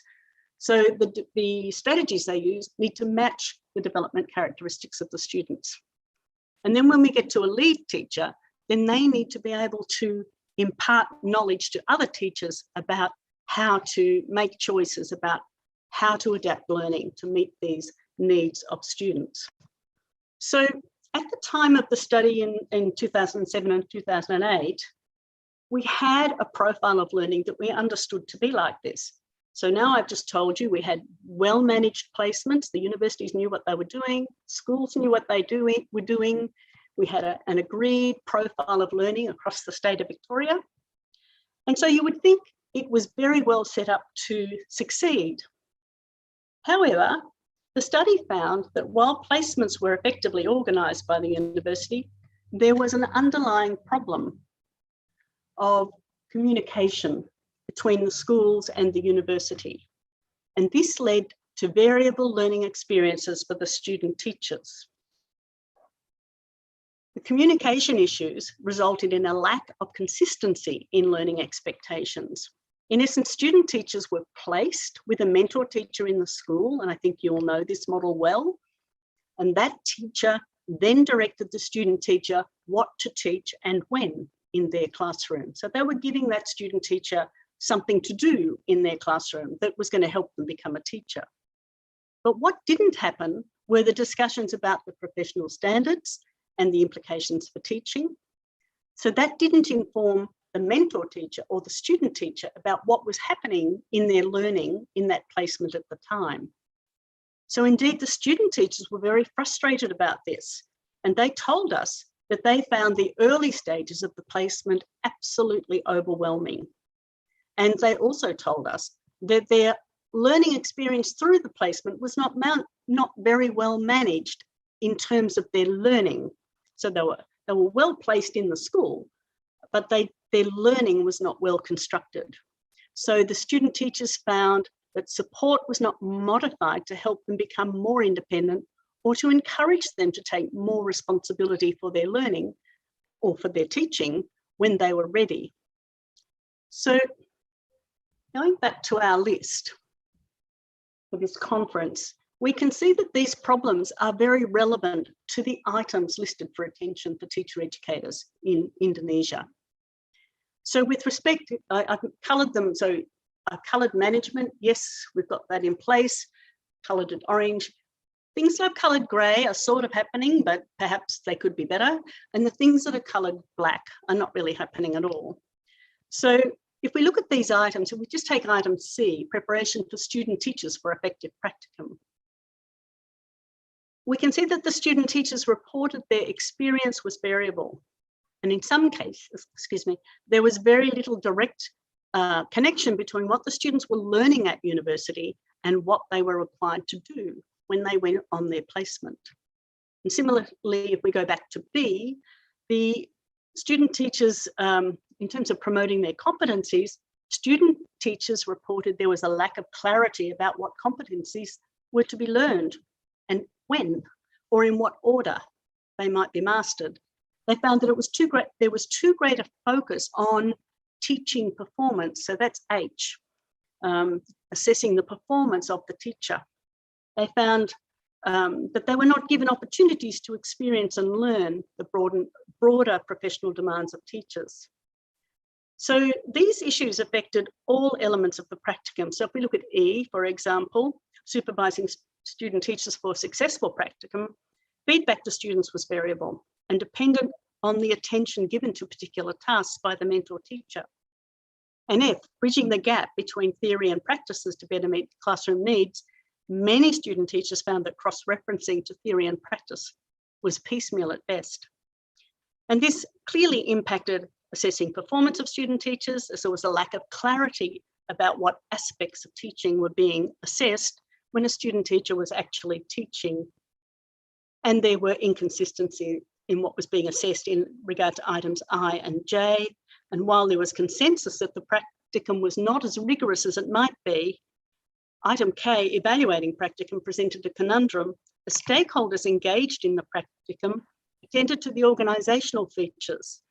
They failed to connect student teachers' learning issues with the gap that existed between university coursework and teaching practice in schools. So in the interviews with students, they raised the theme that they felt they were unable to be accepted as or feel like a real teacher in the classroom. Their comments included, "It's a very artificial situation. The whole idea of placement undermines your authority in one sense because there's someone at the back of the room watching." Overall, they found classroom management and discipline to be the most troubling aspects of their learning. And many of them left their teacher education program believing they would not really master this or be a real teacher until they were actually employed and able to operate in their own classroom.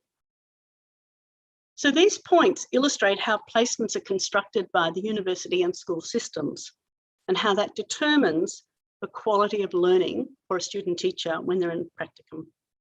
So while good management of placements is important for getting students into classrooms, we need to look more at the quality of the university school partnerships and how they can be designed to provide a coherent professional learning program for student teachers.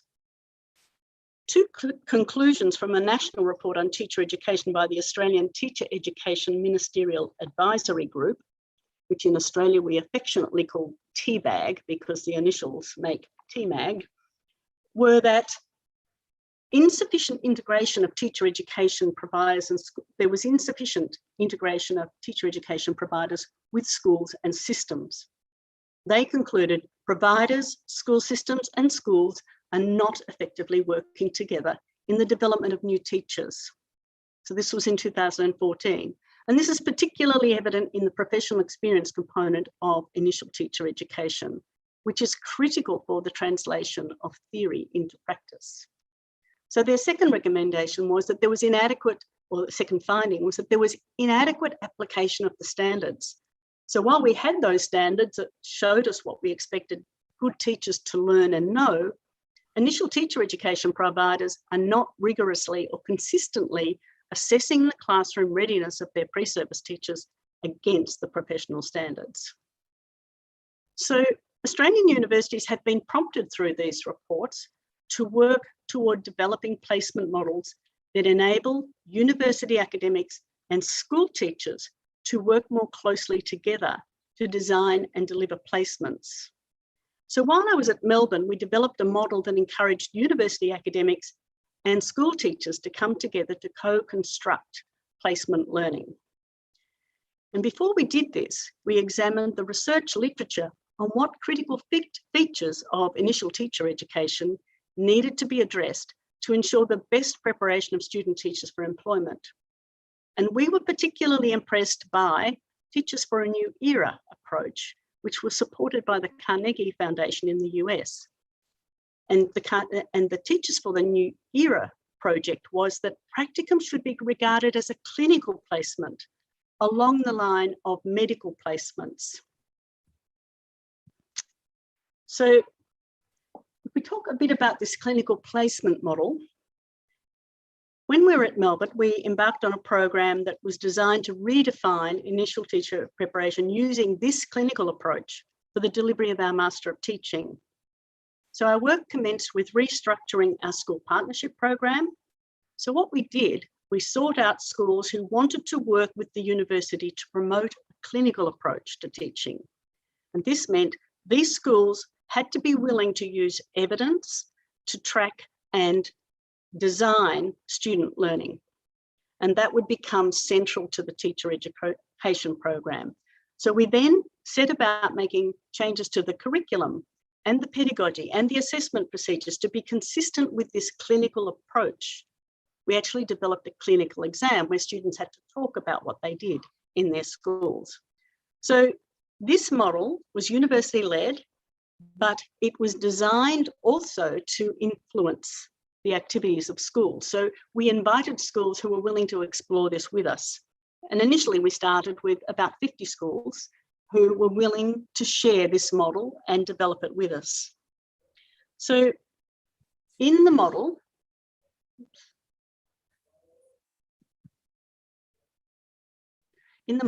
the clinical placements, when I said they're likened to a medical placement, the university developed a new position called a clinical specialist, in the same way that a medical course has a clinician who's a clinical specialist. And the school was required to appoint a teaching fellow. That was a specialist teacher in the school, one of those leading teachers who knew a lot about the kinds of programs that supported student learning. And they were to work with student teachers to help them learn to use evidence to inform their teaching. Now, clearly that was only going to happen if the teachers in the classrooms were also using evidence to inform their teaching.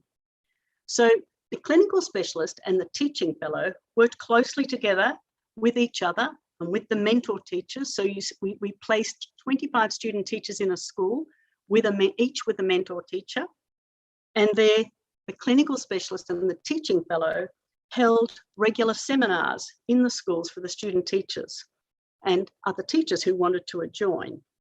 And curriculum adjustments in the initial teacher education program enabled close integration of theoretical course content with what was happening in the school. So as an example, early in the program, when the student teachers were studying the course, Sociology of Education, they were examining the factors that influence student school success. So that relates to that standard one. And so what happened at that point was when they were studying that on campus, they went to their school and they worked with their classroom teacher, their mentor teacher, to map all the relevant factors that influence the learning of the students in the classroom where they were going to teach with that mentor teacher. And all of the student teachers then would report that information back in a university student assignment. And at the school, the student teachers, the clinical specialist, the teaching fellow, and the mentor teachers would then review what they learned from mapping all that information. This pedagogical approach also extends the expectation for student teachers to be reflective in their practice to using reasoning about learning. So exposure to theory, practice, and the collection and discussion of evidence was used to assist student teachers to make decisions about their teaching. And at the same time, the classroom teachers were learning likewise. So to facilitate links between theory and practice in this way, the placement and on-campus program became fully integrated. You couldn't do this by doing 6 weeks at university and then 1 week at a school or whatever. What we did was the student teachers went to school for 2 days a week, and then they came to the university for the other 2 to 3 days, depending on their timetable. And then block placements wholly in the school occurred at the end of each semester. So if we think about this in terms of the list of changes that are proposed for this conference for Indonesia, we can appreciate that while this program did require a placement office at the university, the management of the program and the student learning was more strongly aligned with the university-based academic staff and the school-based teaching staff who were working on a day-to-day basis with the student teachers. So once the Practicum office made the placement, the student teachers were linked with their mentor teacher, the clinical specialist and teaching fellow, then came in behind to work with those student teachers to help them and their mentor teachers design their learning program. So this meant that student-teacher learning was closely monitored, closely linked to a professional learning outcome. And the ongoing placement also meant that schools integrated the student teachers and accepted them as quasi-staff members. So the student teachers attended staff meetings, used the tea room, received all the school bulletins, participated in parent and teacher sessions, and they also often independently contributed to extracurricular activity by organising activities and clubs within the school. So this meant the student teachers were well aware of the day-to-day issues affecting the school, and the Practicum program put them in a good position to learn about how the school was thinking futuristically about the sorts of adaptations it might need to make to changing thinking and changing knowledge about learning and teaching. So what this model does is it illustrates a shared model for teacher education with a focus on how to use theory and evidence to support a broad program of professional learning for student teachers. University lecturers who teach the coursework, university placement staff, school-based teaching fellows all used a consistent approach to ensure student teachers were building their teaching practice using evidence. Sorry, it says my connection's a bit unstable, so I hope this is okay. So I now want to, so this is a pictorial representation of this shared model that we had an agreement on the purpose of learning in placement with the school and the university. The teaching fellow was there, the clinical specialist, and the student teachers were a shared responsibility. And then the framework for ongoing professional learning embraced the standards and was seen as an ongoing developmental process. So I now want to go to a second model, which I developed with staff at Deakin University, and which takes this process a little bit further through the Teaching Alliance and Assessment Circle placement models. So in a similar way, the university works with the Alliance schools. So Alliance schools are special schools who agree to use the same approach to teacher education that the university is using. This means that the university and Alliance schools have to talk closely so that there's an agreement about how the school is working and how that feeds back into the university program too. So the university in this model, the Deakin University has a teaching alliance, is a group of schools who work closely together, and the assessment circle is the way the assessment is undertaken. And as I indicate there, student teachers are treated as a professional neophyte. So when we look at the assessment circle process, it is student teacher led. So the assessment circle is where a student teacher leads a discussion about their experiences on the placement, and they explain how those experiences have contributed to their learning as a teacher professional. So the student teacher learns through a series of steps that focus on their development as a teacher professional. It acknowledges the broader skill set that they need to develop as they assume the role of an independent teacher. Student teachers learning in coursework and placements is focused on the professional framework that is described by the national standards that I introduced you to a little while back. So in an assessment circle, a student teacher is required to demonstrate their understanding and achievement of their learning against the professional standards. And assessment circles support the view that student teachers are on a professional learning journey, and this activity is specifically designed to help them learn to collate data and review evidence of their learning against the standards. So this example, I'm just showing here a student teach what an assessment circle looks like. So you can imagine this as a table or a set of desks with the student teacher at the table, along with a group of fellow students. We use this program in our postgraduate program and our undergraduate program. So the fellow students could be from the same year, or they could be from different years, particularly if they're in the undergraduate program. The mentor teachers, university teacher educators, and the site director are all present.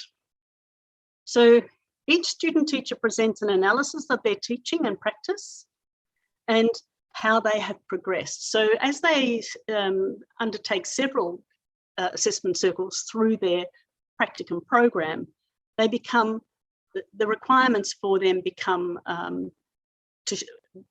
require them to show greater depth in their understanding and knowledge of students and learning and their own professional development.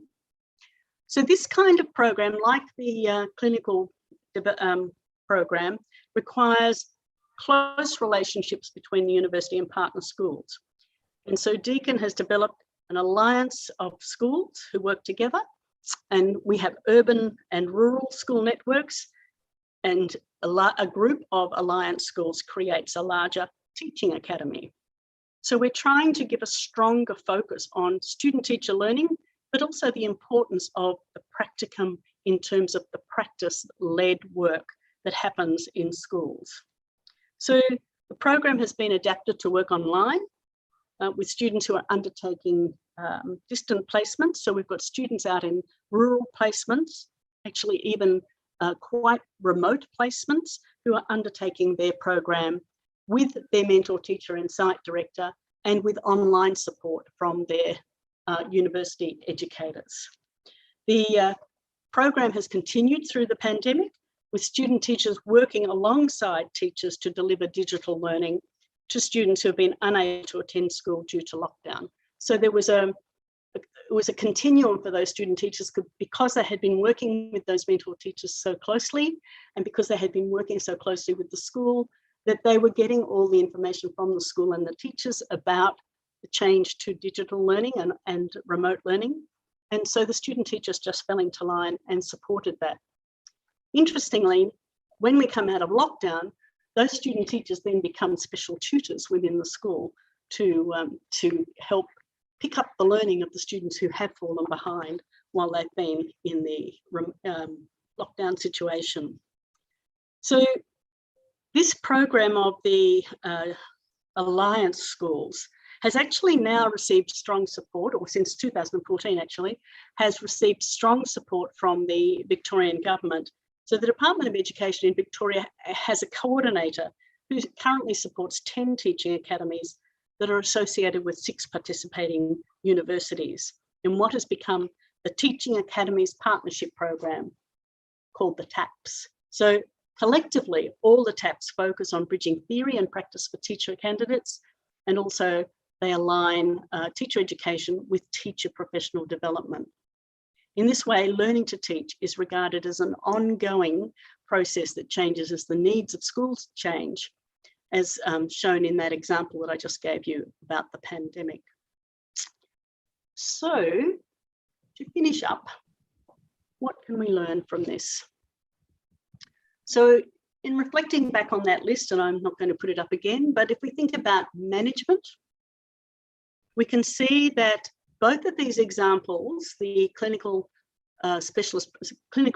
teacher education program and the assessment circle process in teacher education in a similar designed program, focus on management. And it's focused on an agreement about the content and the expectations for student teacher learning. So only specific schools will work with the university because they have agreed to using the same model. So schools and universities share a common agreement about learning goals for practicum, and the partnerships with schools have been developed to engage teachers as contributors to placement programs through their appointments as the clinical specialist or a site director. And I should say the clinical specialist or the site director are teachers, the teaching fellow and the site director are teachers in schools who typically have 50% of their time allocated for working with the teacher education program, and the other 50% goes back into the school. And in the same way, the university teaching educator and the clinical specialist from the university sites typically have part of their appointment to work specifically in the school, and part of their appointment is to work in the body of their teacher education program. But these school and university-based positions provide a strong conduit for connecting theoretical and practical work in teacher education in both the on-campus and school placement settings. So if we think about the professional framework, there's a strong framework in these programs for promoting student teacher development. and they are aligned with the same set of professional standards that these student teachers will graduate to use when they undertake their teaching career. There are also strong connections between theory and practice. So if we think about that knowledge practice link, it's very strong in these programs. It's a key driver. And if we think about the quality of the classroom experience, it's actually authentic. It's a real classroom experience. These student teachers engage in the real work of teachers. And that includes, if we think about those other factors around being prepared to think like a teacher about how to deal with emergencies, etc. So these student teachers are engaged with the school as a teacher, and they are engaged in future thinking about change and adaptation. And then the assessment practices, particularly in the assessment circle, engages student teachers in professional judgments about their practice. So it's made that, I said, the student is at the center of these programs, and that's because the student is no longer feeling totally watched. So they might do shared teaching sometimes with the teacher, and sometimes the student teacher will tell the teacher what they need to do in this, in this activity. And at other times, it will be the teacher who takes the lead, and the student teacher will need to work as an assistant to that teacher. So, and gradually over time, student teachers assume more and more responsibility for their practice.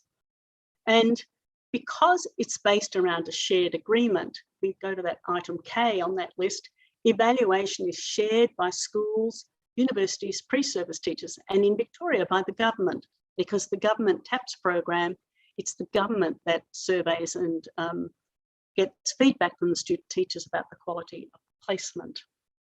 So just to finish up, I want to say that the key points in these programs are that they demonstrate a strong and shared commitment from the universities and schools to ensure student teachers are working to benefit the outcomes for the students in the schools.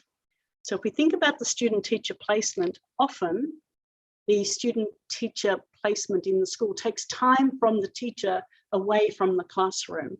And then when the student teachers teaching are not teaching very well, the students in the classroom are not getting a very good experience. So these programs are built around maximising the quality of learning for students in schools at all times. So students don't have to have second-rate learning at any time in their school career. This is the school students. So teacher educators and schools are communicating directly in these programs. They are adapting their programs to the real life situation of today and new knowledge. And we are strengthening teacher education as part of a professional engagement in the activity of schools. So thank you. With that, I'll stop sharing my screen. Thank you, Christine. So, ladies and gentlemen, we have just listened to Professor Christine Yuor's presentation on teaching practicum. There are a few points you've raised today, and these are very insightful and inspiring. Just to give a very brief overview to the listeners and participants in the Zoom virtual room, there are key questions that you raised today in today's talk, and we are beginning with what practicum experience should prepare the pre-service teachers in order that they can really respond to the changes and challenges in their future profession, of course, in teaching area. And you've also raised very important discussion on management and a lot of alignment in terms of experience provided during the practicum, not only by the stakeholders, but also by the providers. I think there will be a lot more discussion coming from the participants, and we would like directly invite questions or comments or reflections from all of participants, both in this room, in this DigiLab room, or in the Zoom. And for those who would like to address their questions via the chat room, I would be able to read the questions to the presenters. But first of all, I would like to also check whether Professor Siswantoyo is already online and joining us online in the Zoom or not. Professor Siswantoyo has also presented the talk in the first 40 minutes in this plenary session and would also be happy to answer your questions. Soon he's joining back with us in the Zoom. Again, any questions could be addressed to in the chat room. Also directly, we could invite you to address your question to whom, and then please give your questions directly to one of the presenters. Thank you. Please, Ibu.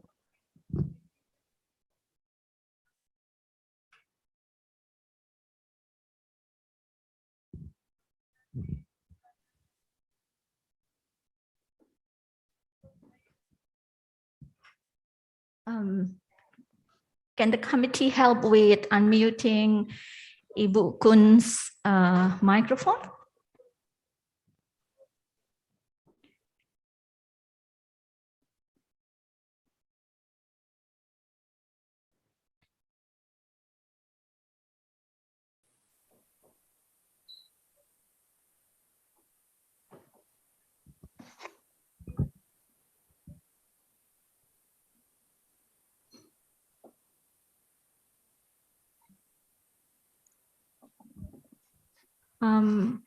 Yes, I think Ibu Kun, you are unmuted already.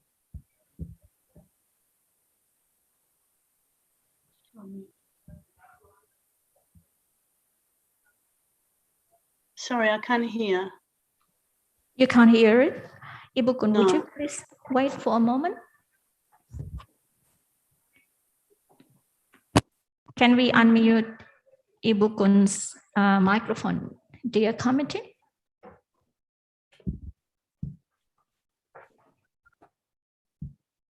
Halo? Oke, sudah bisa. That's correct. Oke. Ibu Go ahead. Christine, Mrs. Christine, thank you very much for your nice presentation.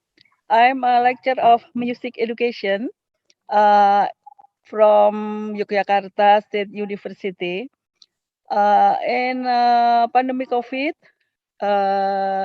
we can learn, we can teach, and we can do everything in everywhere and whenever, yeah. Especially for knowledge or cognitive competency. However, because I'm teaching about music, we need to teach about practice, and we met many difficulties how to teach practice like flute, piano, guitar, especially if student didn't have did not have the instruments. And maybe you can give us suggestion how to solve the problem. And the second question I would like to ask to Professor Siswantoyo. I had a good experience with research collaboration in Holland, especially in Hogeschool Constant Utrecht. The Hogeschool is focused on teaching learning in arts. And I have been collaborate with them from 2010 until now. And I always interested in there because all teacher, all lecturer are very excited in teaching because the government of Holland gave a freedom to teacher to teach by their method. However, they have to reach their aim. But it's very different in Indonesia. We have to use a special method to teach, and that maybe sometime make a teacher stress because of it. and how we can improve the situation, because maybe if we give freedom to teacher to explore, to develop their method of teaching learning, maybe they will we will meet some a new method that can reach the aim or objective of the teaching learning. And one more, in Holland, for students who will be teacher, they like the university make atmosphere to students to learn about it by themselves, and they teach with their friend in every day. So when they finish the study, they can teach very well. Thank you very much.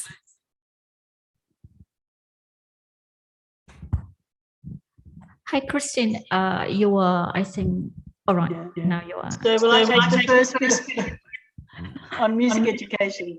Well, you've raised a big problem, because I think fundamentally you can't teach what you don't know. So you must, if you're going to teach an instrument, you have to be a specialist instrument teacher. So you have to have the knowledge of that instrument and access to it. If they have the knowledge, if they've had past knowledge and they don't have access to it, then clearly access becomes a problem. And within schools need to provide the resources for those instruments. But I think we think about music teachers in Australia as either generalists or specialists. So if you're working as a generalist, music teacher, say in a primary school in particular, you would be teaching students singing and rhythm, and you would use computer programs to help them understand the system of music, and perhaps even use it for composing. And then the specialist teachers tend to be more the secondary teachers, although primary schools also employ specialist teachers, but not as a generalist classroom teacher. They're for students who are taking music as an additional learning area in their primary education. In secondary education, music teachers are specialist teachers. So they've been selected into the teacher education program because they have the prerequisite knowledge and experience of music. I think, and just to add to that, one other thing that we do very strongly in our Victorian school system and between our universities and schools is that we engage with community organisations. So we have a group that called the Songbook, and the Songbook promote music education in primary schools. So we get our student teachers to work with the Songbook group in a primary school. And so you'll have a primary school putting on concerts and things like that that are facilitated by the primary teacher or the teacher education student. So they don't always have to be the specialist. They have to be good at getting other people to come into the school and contribute to the education program as well. Thank you.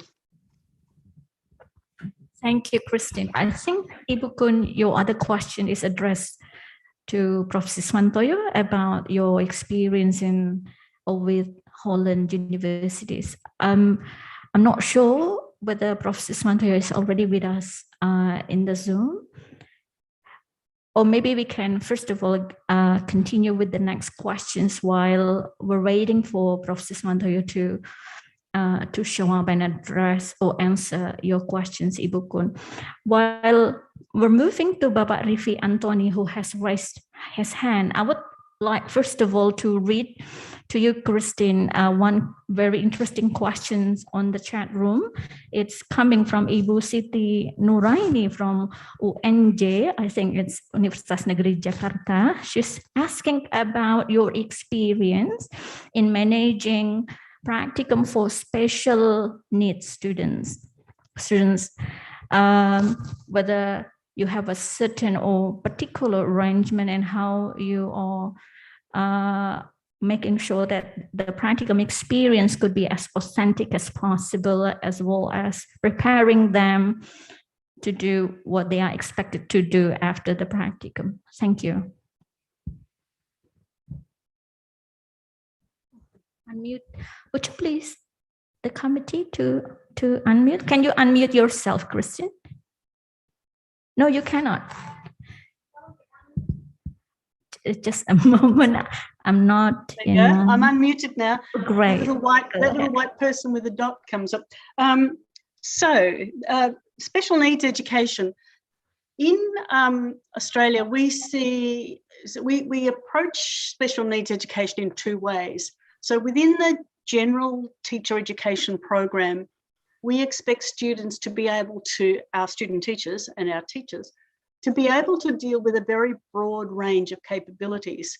And so we develop in our teacher education programs, we will now have, for example, when we're looking at literacy, we will have a unit which is around researching and using evidence for literacy. So that means student teachers are learning to use evidence to identify where students are on the learning continuum.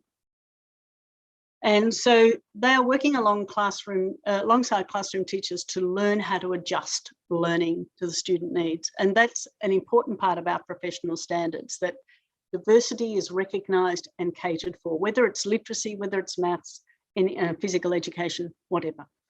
But also in our school system, we have special needs schools. So once students who are operating, at quite a low IQ level, will tend to be taken out of the normal school. We keep them in normal schools as much as we can, but there is a point at which a decision has to be made.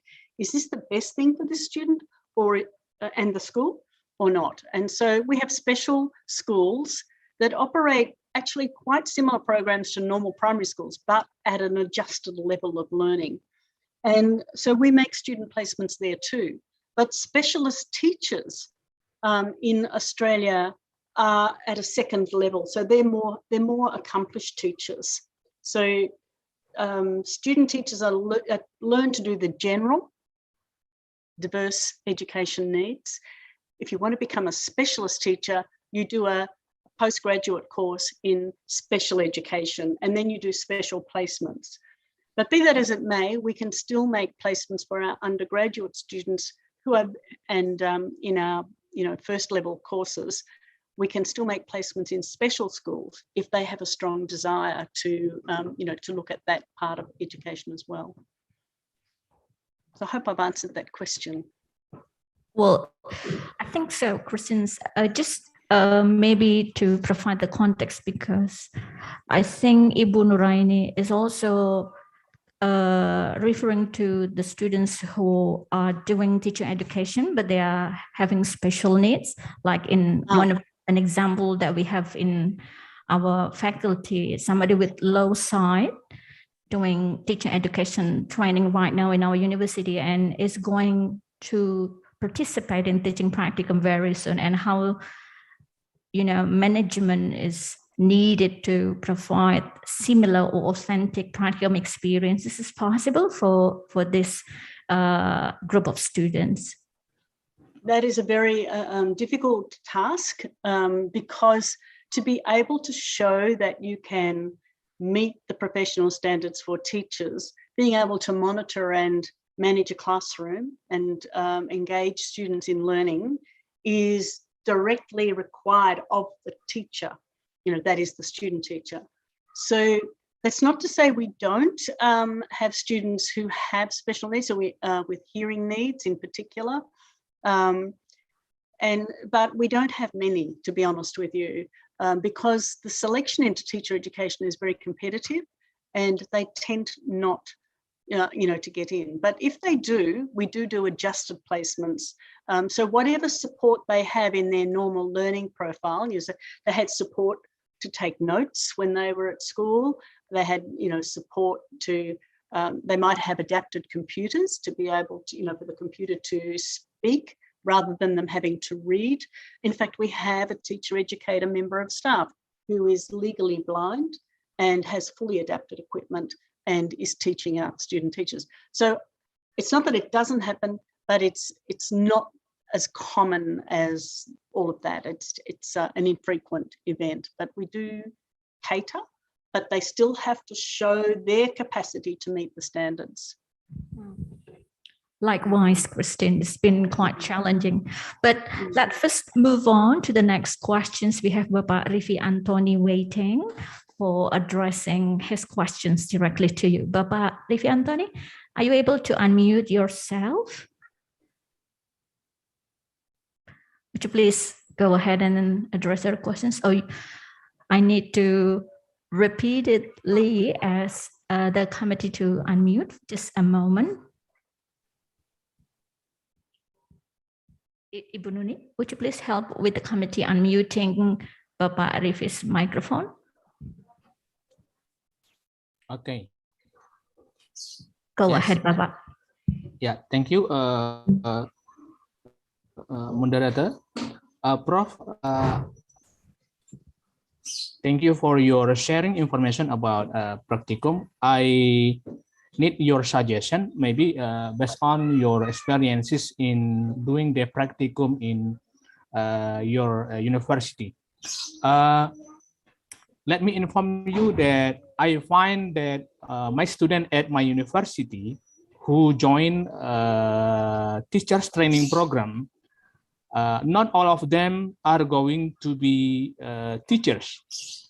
So they join teachers training program only to improve their English skill or their English performance.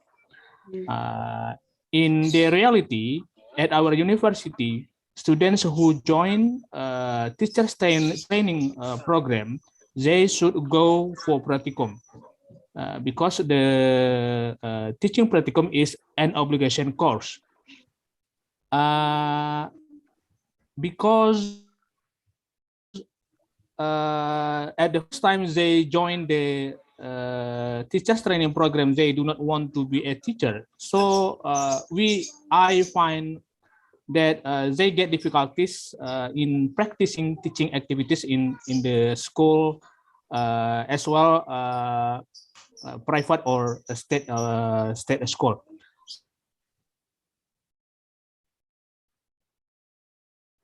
Sorry, you've dropped out, Rivi. Hello, Bapak Rifi, are you there? Can replace. I missed a little bit of that. The teaching Practicum. If you could go back a little bit, Rivi, you dropped out and I missed it. Bapak, would you please repeat the last bits of your question? Yeah. Thank you. My question is, based on your experiences at the university, in your university, what you do to the students who join with English teachers training, but actually they don't want to be a teacher? Do you have another activity than teaching Practicum? That is the question, Prof. That's a good question, Rivi, if I'm saying your name correctly. We have had a problem with not quite the same, but in a similar vein, where we had, particularly in our undergraduate programs, when it was hard to get into engineering or medicine or whatever, students often selected teaching as a degree. It'll get me somewhere. So teaching was easier to get into. And so that did mean you had student teachers who hadn't thought about teaching much and were not very committed to the goals of the program. And so what's happened is selection into teacher education, to sort of deal with this problem, selection has been much more specific, so that now they have to do an aptitude test online about their suitability for teaching, and that costs them money. So you put a few barriers up, and now our government is considering making them do a national literacy and numeracy test before they come into teaching. So that'll be another barrier, and they have to pay for that too. So if you put some barriers up, you're more likely to get the student teachers that you want. So increasing the selection requirements. But going back to the problem, we've got them here now. When we had the problem, and we had some student teachers who just were not going to make it as a teacher. They just didn't have the capabilities, you know. So what we did is we developed an alternative exit point. So you came into this degree and there were two exit points, one as a teacher and another as somebody with a Bachelor of Education, but it wasn't a teaching degree.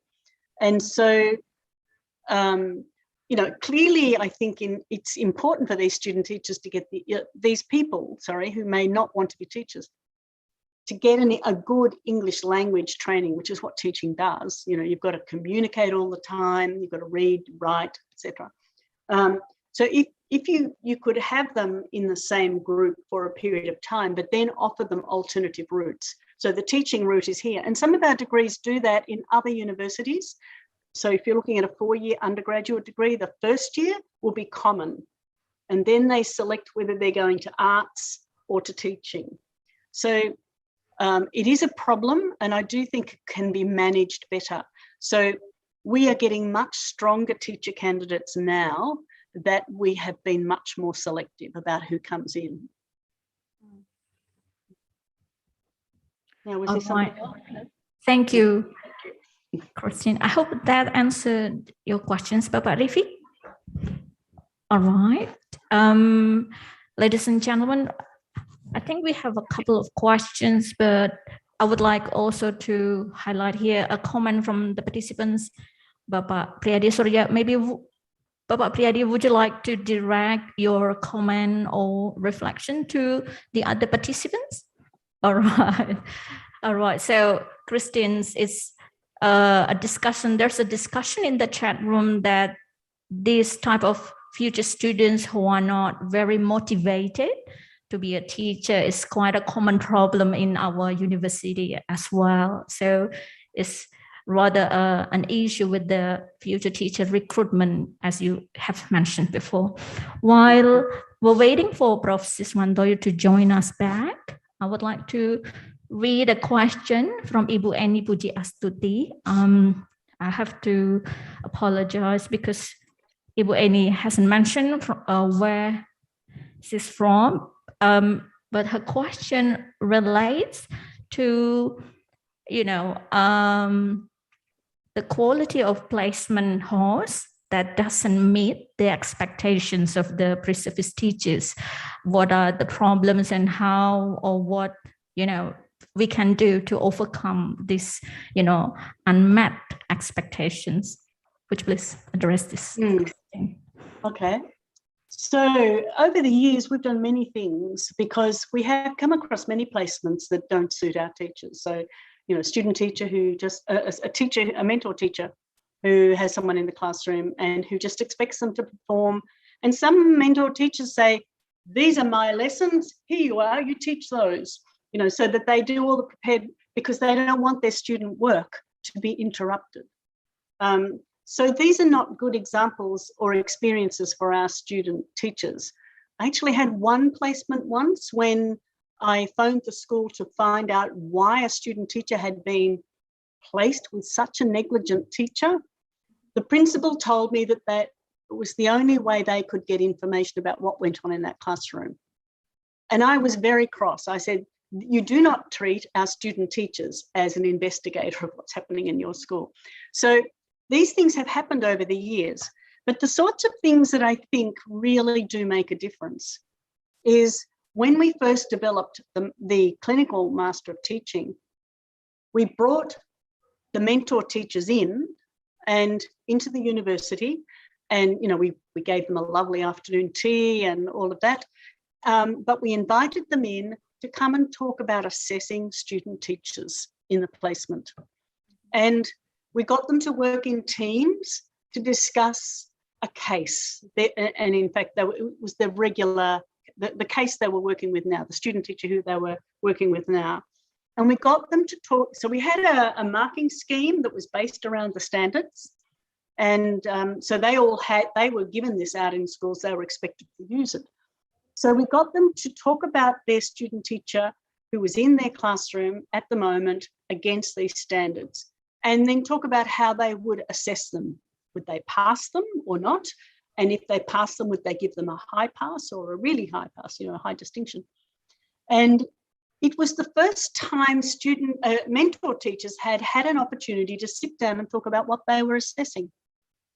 And so we then shared examples in the room about, you know, people who had scored somebody who were thinking they were going to score somebody very high, and somebody who was thinking this one should fail.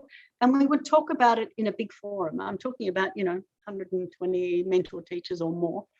And so we started to develop a grading system around the standards about what mattered. So my point that I'm trying to make is that we need to invite the mentor teachers in so that they understand what we're on about and we understand what they're on about. So when we appointed those teaching fellows in the school, we brought them into the university to be taught a part of the course by the actual academics who delivered it. And so they got the opportunity to engage in their own professional learning, but they also got the opportunity to know what the student teachers were learning this week. So we didn't invite them in every week, but we did it at the beginning of the semester and said, this is what they'll be learning as they go through the semester. So we gave them an explanation about what they were learning. So my point is, it's about inviting the schools in, the teachers in the schools in. And when we developed that clinical practice model and we wanted to find schools who would agree to work around that model, we actually invited the principals to the university and told them what we wanted to do and offered them the opportunity to sign up. Now, some of you sitting there might have worked out that those new positions in schools were going to cost schools money. They had to pay half a teacher salary towards our teacher education program. So they had to be willing to contribute to our teacher education program. But they did it, and we were able to develop that program. And in a similar way with the Teaching Academies program, those schools have to contribute their site director from their staff. So they've got to give up half a teacher to 25 students who come into their school and work, throughout the year. So there are ways to engage better with schools and to ensure you're getting better quality placements. But that is my whole point of my talk, because in the past, we used to do, our term was, we used a postage stamp model. We put a postage stamp on the student's forehead and we sent them out to a school, and whatever they learnt there. Then they came back and then we taught them more. But when we asked the student teachers what happened in the schools, the teacher said, don't worry about what you learn at university. Do what I need to do in my classroom. So there was this, and that's the breakdown in teaching in theory and practice. So if you're going to bring theory and practice together, you actually have to do it with the personnel who are involved. I've got a PhD student who's currently working on developing a curriculum unit in teacher education, and she has brought academics and school teachers and principals together to talk about what they think needs to be in a literacy unit in teacher education. And one of the principals who was there said, do you know what? I've been in teaching for 45 years. This is the first time in my life I've been invited to contribute to teacher education. So I think as teacher educators, we need to take that on. We need to be listening to practitioners and we need to be engaging with them. They actually do want to learn. So those teachers wanted to learn how to better assess students, how to think about their practice. But, through that, we learn more and we move on, which is how we developed, the next stage, which was the student assessment circles. So there you've got a student leading their own assessment. It's quite amazing, really. All right. Yeah, that's what you've explained. There have been some similar practices in ONG in making sure that there's a line expectation between stakeholders and university, but there seems still problems coming from both sides. All right, Christine, we have another question from our participant in the chat room. Let me read this to you from Bapak Tri Sugiarto from Universitas Negeri Yogyakarta. Did you see that? Yeah, but could you please just explain it to me a little bit more so I make sure I understand it fully? Yes, all right. So his question basically around how whether or not we're preparing our student teacher to adapt to students' diverse background, and in preparing them to adapt to students' different learning needs, whether we should, or in your experience, require pre-service teachers or future students to read selected literary works or films to see how the student teachers respond to diversity provided in the text. Or maybe you could also share different strategies. Thank you. Yeah, so I take diverse to mean students with diverse learning needs, as well as students from diverse cultures. So is that right? Both. Well, he responds. Yeah, so can I just explain, I just gave that explanation before about how we expect a student teacher to understand their students, each student, in terms of what they are ready to learn now, which is why evidence about learning. So and in fact, in our school systems now, we expect schools to have a data board with their students about where they're at in their learning and how learning is grouped. So you might have students in the early years of school who are at reading level 5, say, whereas there might be another group who are reading level 13, which are just numbers I'm pulling out of, but just to give you an idea. So for the students who are reading level 5, they might need a lot of support around the phonetics of, the language, and students who are at level 13 might need to have a lot of support in developing the fluency in their reading. So we would expect that the data would be available about those students and that the teaching would then be adapted to their needs. And then you would do further monitoring with data, and then they get readjusted. So, someone who's at level 5 today might jump up quite quickly to level 13, but another one might slowly progress through the other levels. And so student teachers are expected to work in classes understanding the data and mapping the students in their classrooms learning. And so when they come to design a learning experience for those students, they're expected to build into their plan adaptations that match those levels and provide experiences that are appropriate to each of those groups. And so then, then you've got really bright kids who are maybe at level 26, so they need extension. So the student teacher will be expected to talk about how they adapt their learning plan to meet the needs of those students. And then they would be expected to reflect on how it worked, whether it didn't, and if it didn't, what they might do next time. So, so that's part of that question. But if we think about the diverse background of the students in our schools in Australia, we have 185 different languages in our schools, and research shows that in a typical classroom, there will be students from 65 different language backgrounds. So the learning capabilities and the English expression capabilities of students are hugely variable.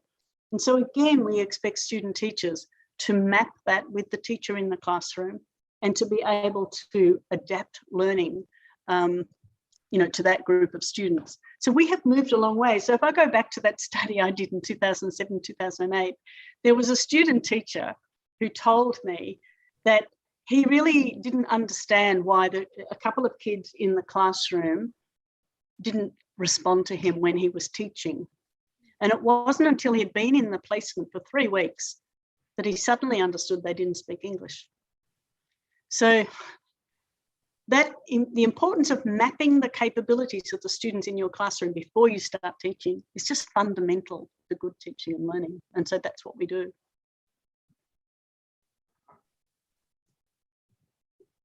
Well, I don't know, Batri, would you like to extend the discussion with Christine, maybe a little bit more? I think this has been very interesting practice, Christine. And in fact, there are a lot of, how do we say, differences in terms of students' literacy level not only on the part of the student teachers, but also the school students, which perhaps require certain, how do we say, preparation in terms of literacy and the tactics for teaching the literacy to the school students. Well, if Pak Trisugarto feels is already addressing his question, we can move on to the next questions. We have one coming in from Ibu Tri. Yes, Pak Tri. If you would like to address directly. Yes, sure. Would you please turn on your microphone? Are you able to unmute yourself, Bapak Tri? I can't find you in the screen. The person says they can't unmute. Okay, now I can probably. Great. Go ahead. Puyara, could you hear me clearly? Kristen, do you hear me? Sorry, yes, I can hear you. Sorry. Yeah. Okay, so basically the answer you have just mentioned to us is, if the scenario is that you have the database, right? You have some information prior to the activity of pre-service teacher to attend to the classes. So what if the scenario here in the different setting, we don't have the database very detailed in order to help the pre-service teacher to go and prepare themselves for facilitating the diverse background, for instance. So what do you suggest with well, I think that's a very important question, because it is something that we've had to face, because in some schools there's better use of data than there is in other schools, which was why when you think about that clinical practice and the teaching academies process, we went to the schools and said, we want to do this. If you want to work with us, you'll need to do these things. And these practices will need to be in your school, because our student teachers will need to have access to data. So student teacher access to data is not an easy thing normally, and student teachers can really only get that by being in the classroom with the teacher, because they can't get into school databases, because that's not, there's a lot of privacy rules around that. So we did select schools that would work with us in that way. And then what you find is that the student teachers are better prepared, and they start to get a reputation for their employability. So all those student teachers who go in those placements are much better employed. They have good employment rates. So that starts to build the reputation of the program. So we've been running these programs for a fair time now. When we started out, you start out with a few schools and you trial it with and students can select into these programs. They don't, so when we first ran the program at Melbourne, we didn't put every student teacher. We said, this placement's available to you. And in the same way at Deakin, we said this kind of placement, if you would like to have this kind of placement. And sometimes student teachers didn't, because they wanted to go to the placement that was nearest home or something like that, So there's lots of factors that determine, but you can start to build better quality in your program by doing these things. So it's a progressive thing, starting with a select group of schools and students who want to participate in that program. And then, your academics will learn, and there's much better communication between the two groups. So now, the strength of the programs in Australia, whilst not every program has come from the same base that we have developed over those last 14, 15 years, the assessment process that's used for every student teacher now in Australia is a teaching performance assessment. Now, that's not just your capacity to deliver in a classroom. Your teaching performance assessment is your treatise on why you do what you do as a teacher and what you did in this placement and how it worked. So it's you using the evidence. So that's now become an Australia-wide requirement. So we started off with 45 schools with the first clinical placements, and now we've got an assessment procedure that really impacts every placement in Australia. So you can make change, but and you have to realise, yes, you're not going to be perfect at the beginning because you're learning. Thank you, Christine. Hello, Pak Tri, Pak Dede. Is that Are you happy now with the answers? Great. Okay. Ibu Dwiani Prativi is also asking a question in the chat room. Ibu Yani, would you like to address your questions directly, Ibu? Is that one about the specialist student? Yes, that's right. Student who have special needs. Yes, it's quite similar to the previous question, but Ibu Yani is asking that the student teachers teach the students with special needs, but they have no background. And what do you suggest in terms of? Again, so this is where we would see the professional modelling becoming very important. So if we had a student, because our undergraduate programs really cater for the broader general needs of students, and the special schools are in postgraduate programs, specialisation. So you've already got teachers, they're qualified as teachers, they're practiced as teachers, and they elect to work in a special school. But in those cases, if there are very special students' needs in the classroom, the school students, then we would expect the conversation with the student teacher to be very detailed. We would expect working with that student would be mentor teacher led, but with with the student teacher working more as a tutor to start with, and until we were sure that that student teacher could work with that special needs person. All right. Thank you, Christine. There's been. Can I just add to that? One of the principles that's driven my experience in teacher education is that a student teacher should never detract from a school student's learning. So we shouldn't put student teachers in responsible positions with school students when they're not prepared to manage them. So it should always. So the end point of everything we do really should be the school students, that their learning benefits, that their learning is not detracted from when student teachers come into their classrooms. Right. Yes, there's been common problems these days with the integration of inclusive education or inclusive policy in university. Just to give you a bit of context, what's happening in our university? There's a how do we say, a compulsory course that teaches inclusive education that is designed to sort of provide introduction to, providing learning to special needs students. But yes, you're right. This has been a great challenge for us all here, and we would like to invite more questions from participants. Christine, this very conference is very special because among the participants are also practicing teachers, also stakeholders. We're inviting principals from our partner schools, and also many of the participants in the chat or in the Zoom also coming from the participants or students of teacher profession program provided by our university. And I think this has been very extremely, how do we say, interesting forum for us all to meet and actually discuss, different perspectives regarding community service and practicum. Would you please direct your questions directly, Bapak Happy? Yes, great, Bapak Happy. Or yes, I think Bapak Happy would like to address.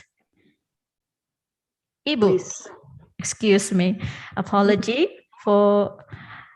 All right, the use term to address Ibu Happy. So Ibu Happy, would you like to unmute yourself? Or the committee would like to help? Yes, okay, thank you. Can you hear me? Go ahead. Yes. Can you guys hear me? Yes, hello? Yes. Yes, okay. Yes. Okay. Good morning, Miss Christian. Morning. I'm sorry, I'm not one of the education society. I am from the government. And I would like to asking you about how, actually, I'm a little bit envy with the Australian students or teacher, because they seems like very interesting and they're very have huge interest of learning and teaching.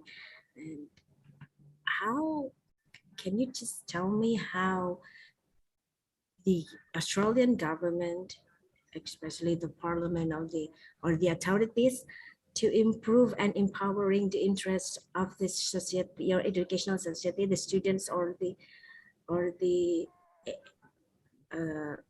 in the campus to learn or to teach, so we can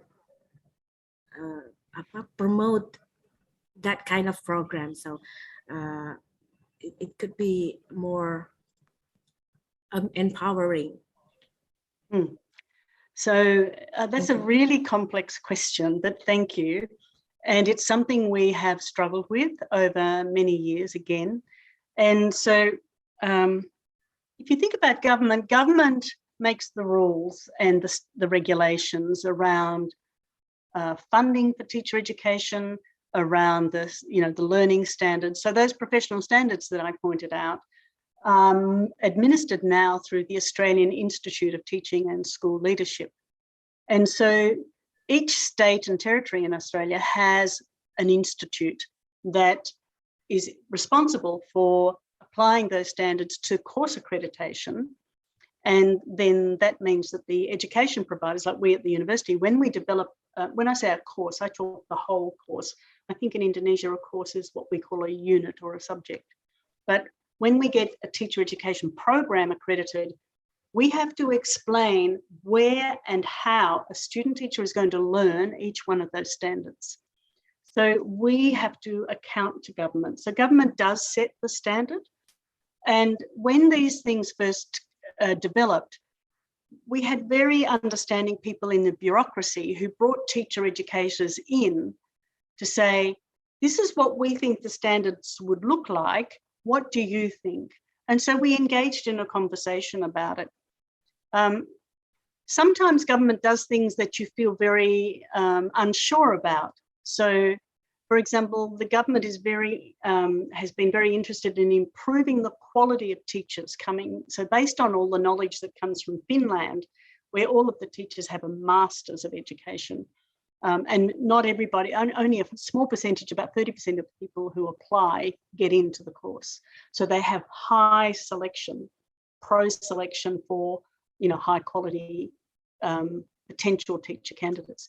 So the government in Australia has been very strongly pushing towards that.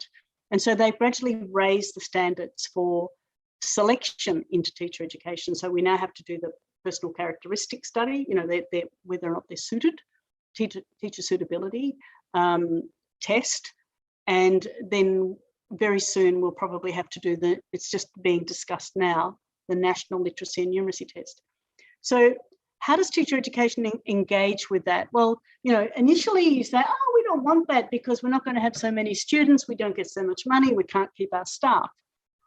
But we have other bodies. So in Victoria, we have the Victorian Council of Deans of Education, and then we have the national body. And, at one stage I was president of the Victorian Council of Deans. So we then worked very closely with the government around what the selection criteria might look like and what the impact of that would be, because they'd have less students, that means probably less teachers. But interestingly, as we've raised the standards, we haven't, dropped in student numbers.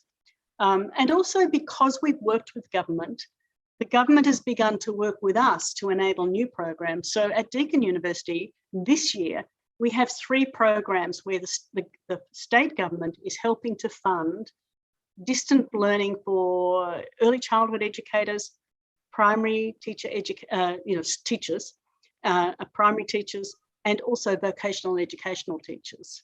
So we've got 3 specialist programs that are taught wholly out in schools, and the student teachers are employed as tutors in the school, so they can earn a small income, and they undertake their teacher education study. So over many, many years, about, for that last 15 years, there's been a lot of work and conversation There's been, we push back and resist sometimes, but we try to listen and take on board. And also government can't actually give much money because, you're supposed to do everything within the funding you get. But sometimes, so for example, the TAPS program that I talked about, the state government actually employs a member of staff and gives the universities a very small amount of money to enable the communication between the TAPS schools to be supported. And then we run a TAPS conference every year. So, again, you're building that professional communication between government and the universities and schools. So, so you can get developments. One of the other developments that's come out of the kind of work we've been doing in the clinical placements and the assessment circles and understanding that continuity in development, along with research that's shown that the big gap is between being a student teacher and being an employed teacher, that you need mentoring across that bridge. Our state government at the moment is funding a graduate teacher program. So again, Deakin University run that for the state of Victoria, and we have about 1,000 teachers. It's not all of the new teachers, but 1,000 teachers out of the new, so there's about 6,000 new teachers, 6,000 to 7,000. So a small proportion of those really, but they come in for an ongoing program about adjusting to teaching, and we call it the graduate teacher conference program. So so the government has been able to listen to our story about that ongoing professional learning curve, and then where are the transitions that you need to manage carefully. So clearly selection into university, then the quality of your program, the quality of the placements and that transition between theory and practice, but then the transition again when you go into employment. And so we're getting more specialist programs that are focusing on those things. Small, but they're all there and they're healthy.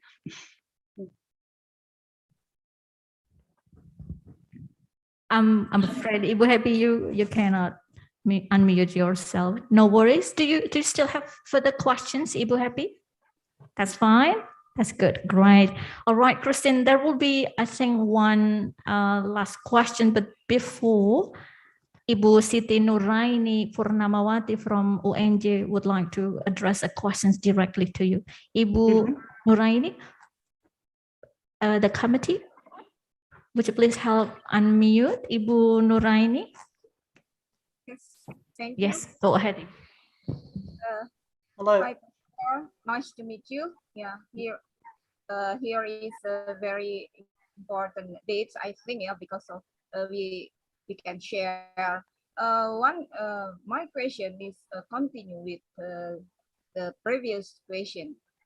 When you said that we have to have the standard of the teaching practice for undergraduate students with special needs, and we don't have yet.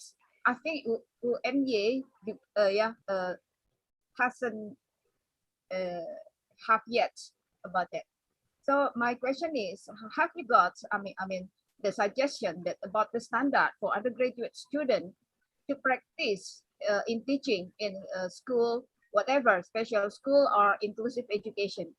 Plus, in our department, my department is special education department in university. We've got several, not many, but there are some undergraduate students with special needs, especially autism.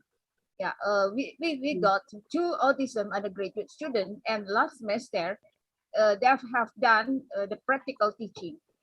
But my research is we have to have the standards about before they practice to teach in school. We have to promote, or we have to we have to prepare them with the mentally and physically, like you said before. And have you got any suggestion about the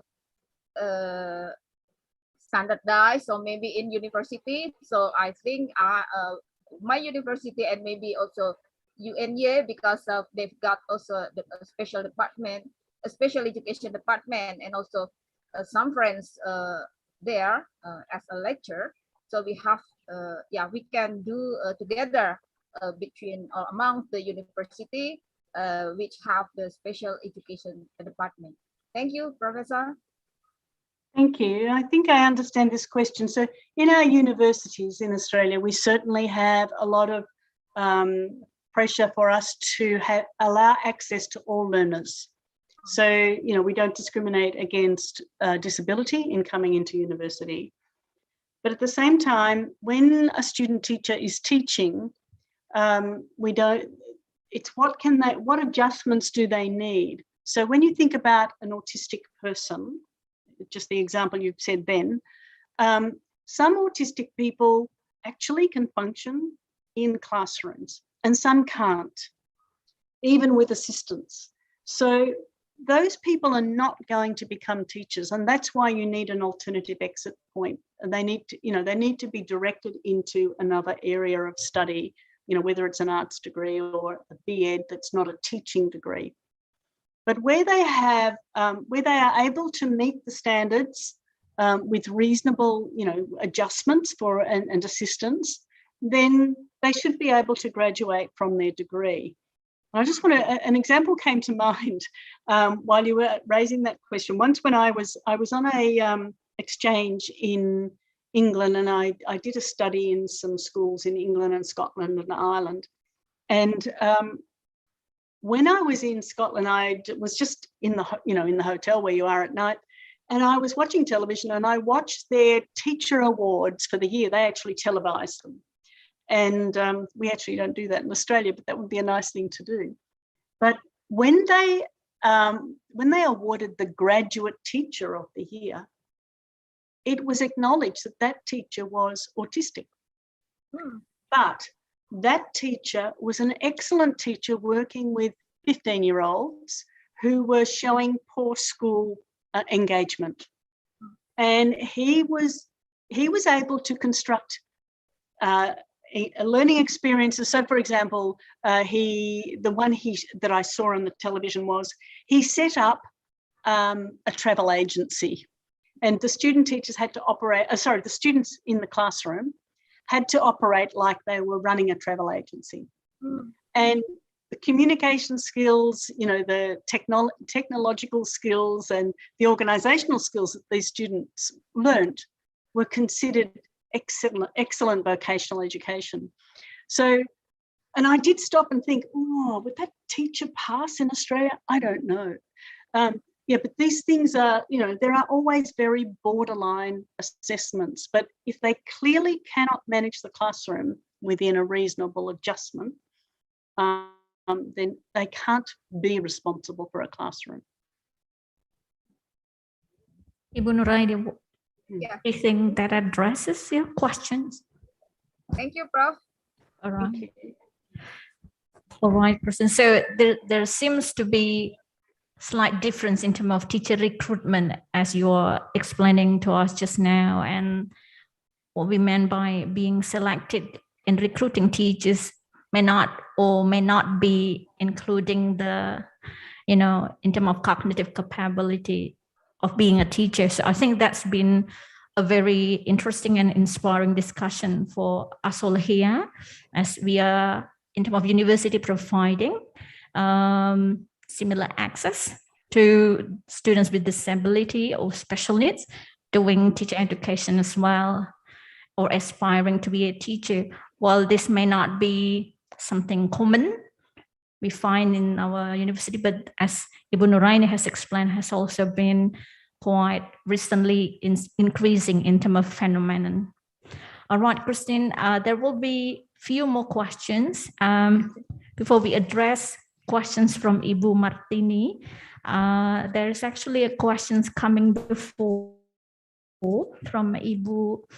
Let me just read here. Ibu Tri Mulyani SPD, who has very similar questions to Bapak Budiono with regard to how teachers can motivate school students who, have been spending time too long at home because of the lockdown and then having to return to school and may have some, low motivation for learning. So I think this quite related to teachers' competence, pedagogical skills. That's one. And there will be the last one later from Ibu Martini that I will read to you after that.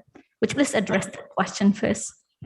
Okay, I think this issue with the students coming back to school from pandemic, teachers clearly need to recognise that these students have been through a different experience and that they're ready for different things. And some schools will have kept good contact with their students, but some students, even in those schools, have not maintained good contact.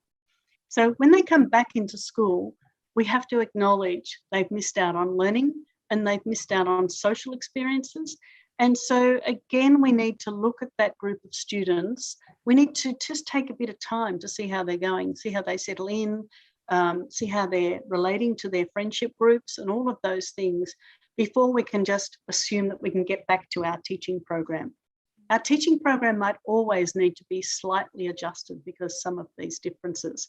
And it's a bit like those students who in the middle years of high school often disengage. You have to run an alternative program to get them to engage. So more hands-on learning, more doing and making rather than the rote and, expecting to sit down and, do what you've got to do, that kind of learning. So I think our teachers need some professional development in these things.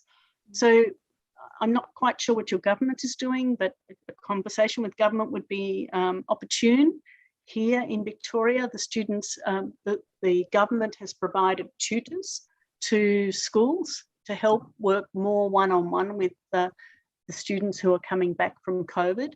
And as I mentioned before, we have been able to develop a program with our government, our state government, that tutor money that they've allocated could go to employing our student teachers as tutors. So the student teachers have an opportunity to, because our student teachers are not on campus all the time, and tutorial support or tutoring support to students can be offered. So if you can match the program, that person can take that position. That school needs them these hours, that's accepted, then the student teacher could be paid. So we've got, I mentioned those placements before for the early childhood, the primary and the vocational educational. Some of those student teachers are starting their course for the first year as a tutor with the Department of Education while they're studying their teacher education program. Wow, that's, I think, a very good example of mutual benefits from both school and university. And that's... Well, it goes to keeping the focus on the student learning in schools. What's best for them. All right, that's great. That's a great, practice that we hope to be able to replicate here. All right, Christians, as time is flying, I need to read the last question. I'm hoping this is the last question from Ibu Martini. It's in the chat room. She's asking how to be a very confident teachers in front of students when the teachers themselves have their own problems, the prices as a teacher coming from school, government or educational bureaus or institution related to having to deal with administration as part of the teacher's responsibility. I think that speaks directly to the heart of the conversation today, how teachers are coping with requirements as a teacher, as well as, as a government employee who has to obey or comply with government requirement. Would you please address this question, Christine? Thank you, Ella. Before I answer this question, I just want to thank all the teachers who are here at the conference. I think it's fantastic that you've taken time to attend this conference and to listen to some of this discussion. And I do want to say that really the teacher at the front of the classroom is we use a phrase here called, that's where the rubber hits the road. That's where the work really happens, between the school and the students.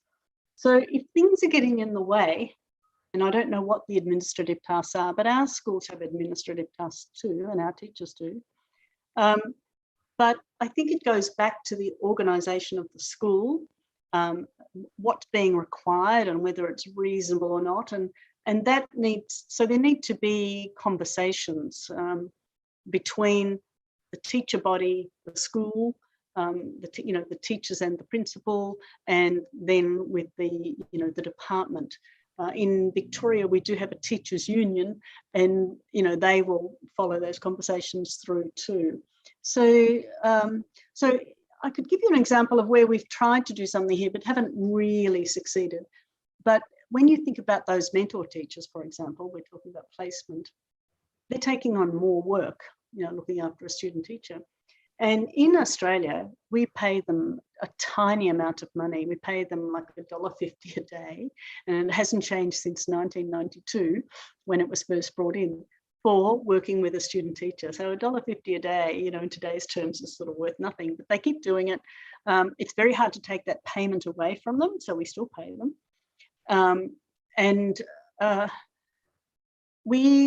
We have talked with government about building in a payment structure.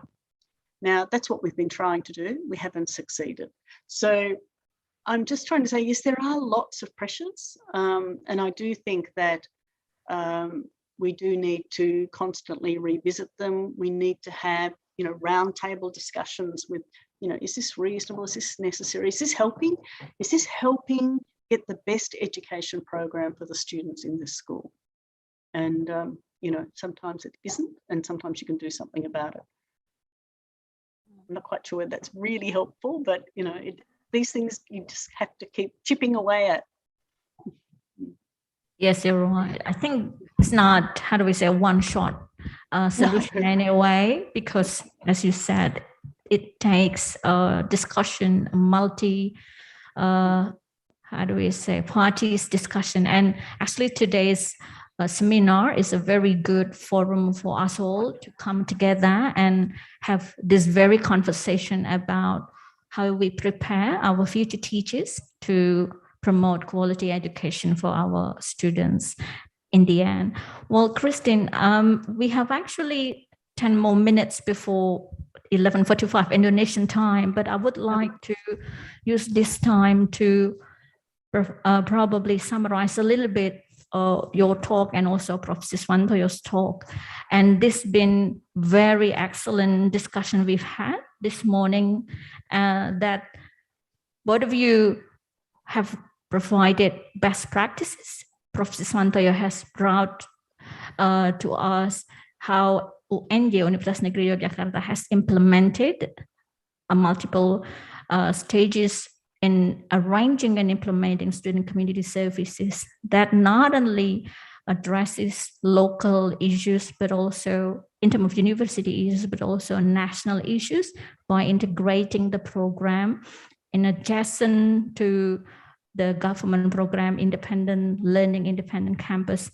And Professor Siswantoyo, in one way or another, has also encouraged not only student teachers, but also future teacher educators to empower the society by providing programs that are relevant to the issues that are now happening in the community.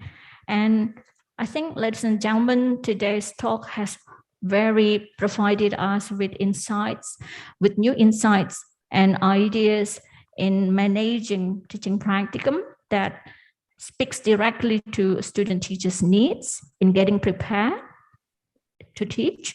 And this has taken not only the university, but also schools and other stakeholders to come together and then ensure that the learning needs of the student teachers are addressed in the placement or in the practicum settings. And while proposing clinical placement and as a model to make sure all stakeholders come together and then provide aligned model and then aligned strategies to make sure professional learning quality happens, we still have to work together, work hard, and we hope that today's discussion could eliminate some, how do we say, more ideas and initiatives to provide this quality learning to our future teachers. Christine, I'm just not, the right person to say this because Professor Swantoyo is not here, but we would like to say very much thank you very much for today's discussion. I hope you can also invite Professor Swantoyo to join us here in the last minute of the talk, but maybe we would like to forward some of your questions addressed to Professor Swantoyo later on after the plenary sessions. Now, ladies and gentlemen, as we are coming to the end of the first plenary session, would you please join me to thank Professor Christine Yor for the very insightful and inspiring talk today. Thank you, Christine. Thank you very much, and goodbye. Would you please, Thank you. Still a little bit while, yes, all right. Thank you, Christine. And ladies and gentlemen, that's the end of the first plenary session of today's conference. Coming next in the agenda will be lunch break, but there will be a couple of announcements from the committee before we move on to the next sessions. Now, I would like to conclude today's plenary session by saying Alhamdulillah Rabbil Alamin. Thank you and goodbye.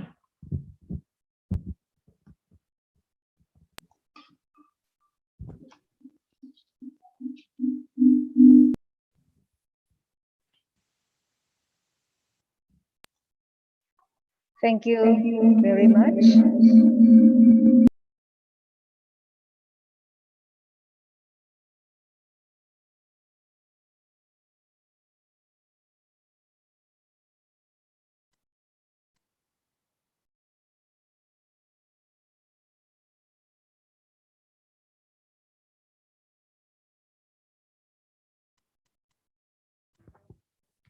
Thank you very much, Ibu Ella Wulandari, for moderating the session. And a special thanks is addressed also to our speakers for today, Professor Dr. Siswantoyo and Professor Christine Yor from Australia. Now, ladies and gentlemen, coming up next is the lunch break, and we will have a break for about 45 minutes. We would like to start our parallel session at 12:30, and it will take about 90 minutes. Would you please, each of the presenter, access the links that are provided in the schedule. And we have also given to you the links in the emails. Each room is given a separate different Zoom link. And then the plenary session will start after the parallel session 1, exactly at 2 p.m. this afternoon, with a speaker from Germany. Ladies and gentlemen, you can still stay in the Zoom, or you can leave the Zoom, and then when joining the parallel sessions, would you please access the links that are available in the schedule. You just click the schedule, and then you will be connected to the room assigned to you. And once again, let me remind you that we will start our parallel session sharp at 12:30. Thank you very much. And once again, those who do not give the presentations, meaning that you are the participants only, you can also choose any links you prefer to join the presenters when presenting the papers. Thank you very much, and see you at 12:30 in the parallel sessions. Thank you.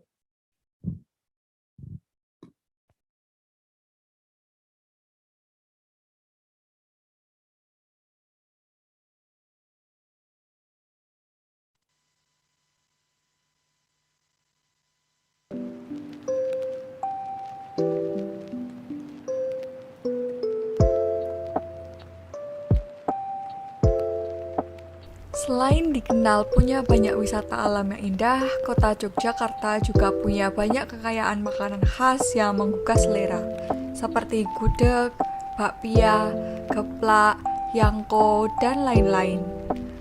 Namun selain itu ada juga camilan renyah keripik belut. Keripik belut adalah makanan khas yang biasa ditemukan di wilayah Godean, Kabupaten Sleman. Jenis keripik ini jarang ditemukan di wilayah lain, dan hal inilah yang membuat keripik belut menjadi unggulan kuliner yang dimiliki oleh Kabupaten Sleman. Mungkin sedikit aneh ketika mendengar kata belut. Ya, karena belut adalah binatang yang biasa tinggal di lokasi persawahan dan tubuhnya yang licin. Belut yang biasa ada di sawah dan kurang diperhatikan tersebut ternyata dapat diolah menjadi makanan yang enak. Melalui tangan terampil masyarakat Godean, belut dapat diolah menjadi keripik. Bahkan saat ini keripik belut telah menjadi industri rumahan dan menjadi mata pencaharian masyarakat Godean.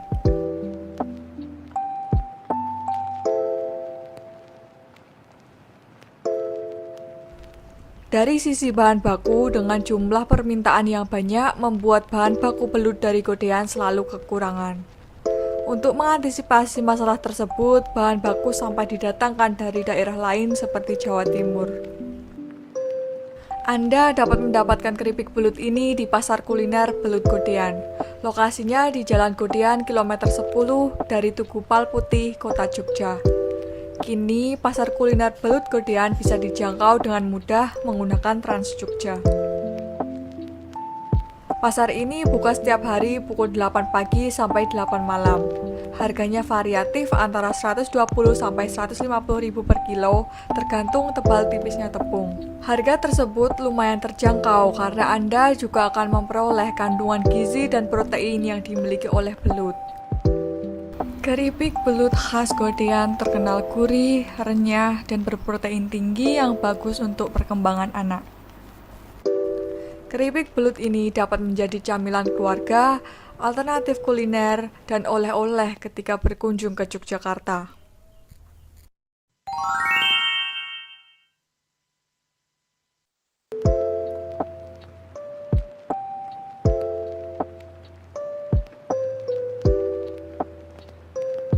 Purwantini, alamat Sedayu.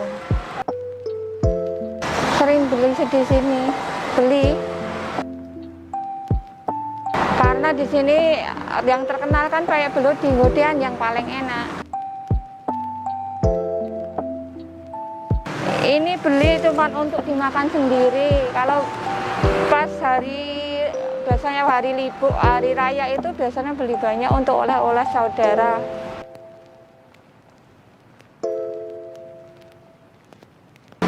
Kalau sekarang sih sepi, tadi kita beli cuman berdua dengan orang lain berdua. Biasanya kalau nggak PPKM begini banyak beli antri uyek-uyekan.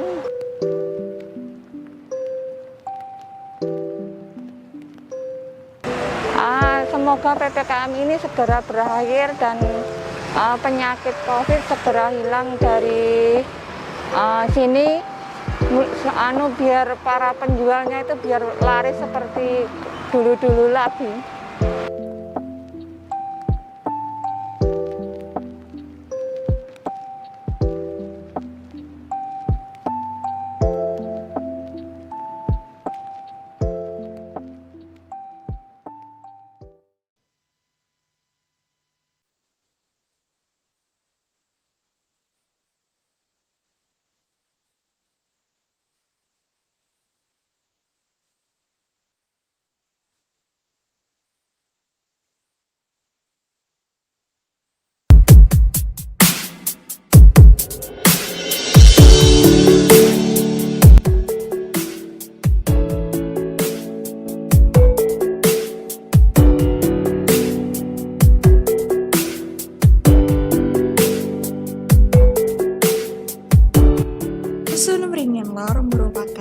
salah satu dusun yang terletak 12,5 km dari puncak Gunung Merapi.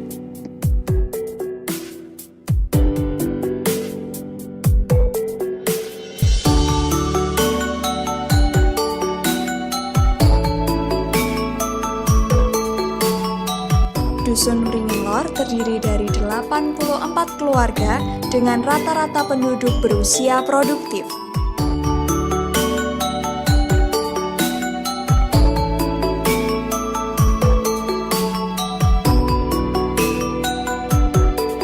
Dusun Wringin Lor memiliki sumber daya alam berupa perkebunan salak yang sekaligus menjadi salah satu sumber mata pencaharian sebagian besar masyarakat. Namun, banyaknya hasil panen dari perkebunan salak tersebut justru membuat harga jual salak sangat rendah dikarenakan permintaan yang sangat sedikit.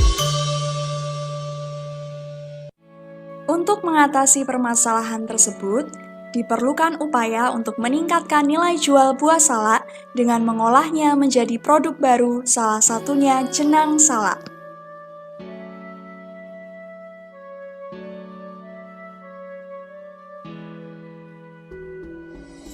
Bersama dengan Ibu Hardoyo, salah satu warga Dusun Wringin Lor, kami melakukan pengolahan buah salak menjadi jenang salak.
bulan, 11 bulan. Lah yo gimana lagi, bapaknya kan anu toh kerjanya di PHK. Ya sudah usaha kayak gini. Tapi tadinya ya sudah usaha tapi bukan lapis. Sebelumnya banyak macamnya, tapi sedikit-sedikit mau dibawa ke pabrik. Kelapanya kan diparut, terus dibikin santan, terus itu tepung terigu, gula, itu dicampur jadi satu, dikasih garam sama vanili. Nah, terus dikasih santan. Kalau nggak ada pesanan kayak gini itu sekitar 500-an ya, kurang lebihnya 600 lah. Per potong 800 rupiah, kalau per loyang itu 16.000. Pemasarannya sendiri di Pasar Serapen, di daerah itu Mertayudan, Pasar Babrik sama Pasar Jambu. Kalau saya kan jualannya ketika sudah pandemi, jadi ya udah ngerasain ya kayak gini. Ya alhamdulillah bisa jalan lah tiap hari.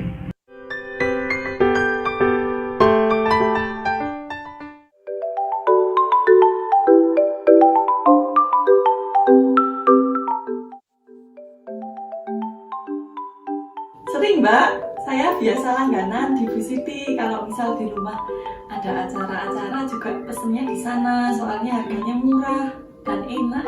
Kalau misalnya beli di Bu Siti itu lebih murah daripada di toko jajanan pasar. Kalau di Bu Siti itu satu picisnya cuma 800. Kalau satu loyang 16.000 kayaknya harganya.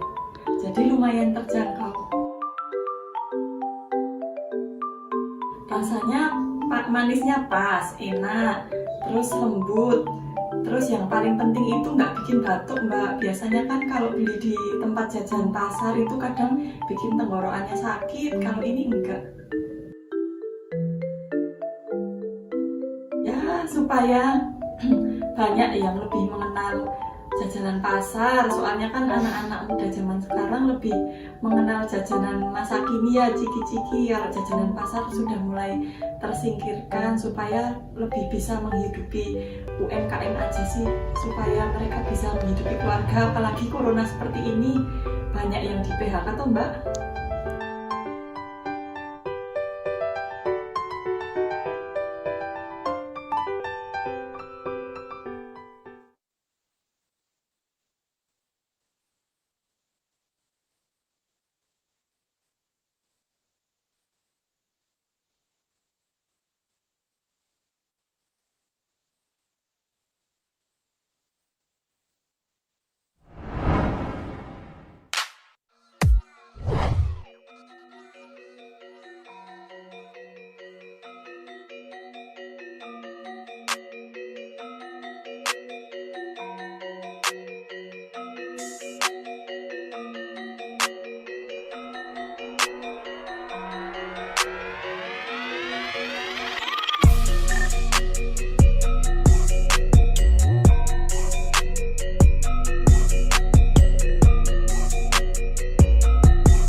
sering ke Ledok Sambi, soalnya rumah saya deket sama lokasi wisata itu.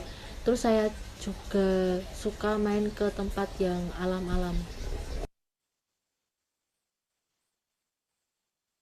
Yang saya lakukan ke Ledok Sambi ya main flying fox, terus kalau enggak ya main di sungainya itu, terus kalau enggak ya ke kafenya yang ada di pinggir sungainya itu. Menurut saya Ledok Sambi itu menyenangkan, terus tempatnya juga cocok buat rekreasi keluarga, khususnya buat anak-anak, soalnya anak-anak bisa main flying fox, terus main di sungainya itu juga bisa, pokoknya cocok buat rekreasi keluarga. Menurut saya, Ledok Sambi mempunyai dampak yang positif buat warga sekitar, soalnya dapat membuka lowongan pekerjaan buat warga desa Sambi. Harapan saya buat Ledok Sambi ke depannya makin maju, makin sukses, terus intinya bisa membukakan lowongan pekerjaan buat warga sekitar. Jadi Ledok Sambi maju, warga sekitarnya juga maju.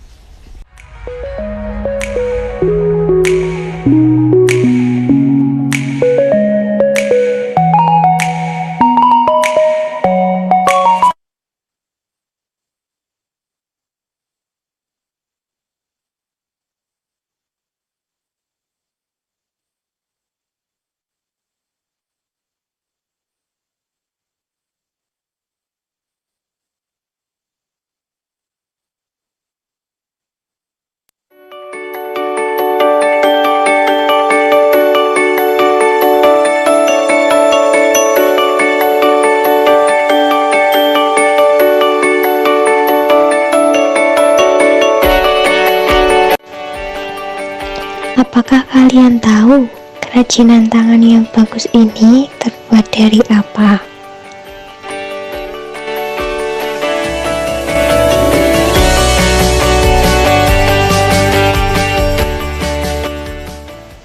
Ya, inilah bahan dasar kerajinan tangan yang menarik tadi.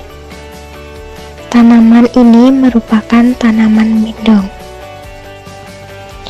Tanaman mindong atau disebut juga burung tikus adalah salah satu jenis rumput yang hidup di rawa dengan rimpang kecil, tinggi sekitar 20-120 cm, batangnya yang panjang rapat dan kaku.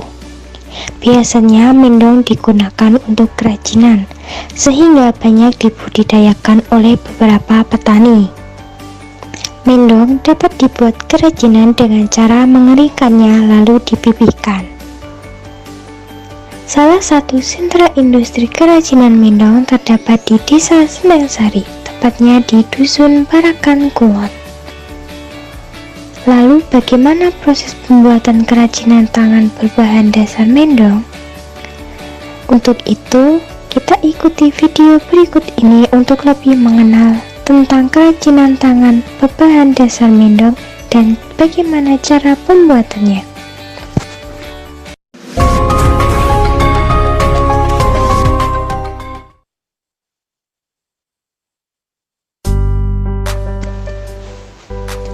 Himari Craft berdiri pada tahun 2001. Awal mula adanya kerajinan mindong di Dusun Parakan Kulon diawali dengan melimpahnya bahan baku mindong pada tahun 1990 dan hanya dijual barang mentah.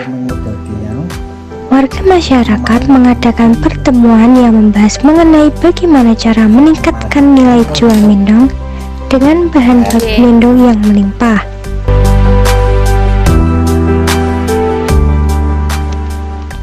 Hal itulah yang mendorong warga masyarakat untuk berkonsultasi dengan Dinas Perindustrian dan Koperasi Kabupaten Sleman. Setelah itu, dari Dinas Perindustrian dan Koperasi Kabupaten Sleman menanggapi dan akan memfasilitasi dengan diadakannya pelatihan pembuatan kerajinan ke Tasikmalaya.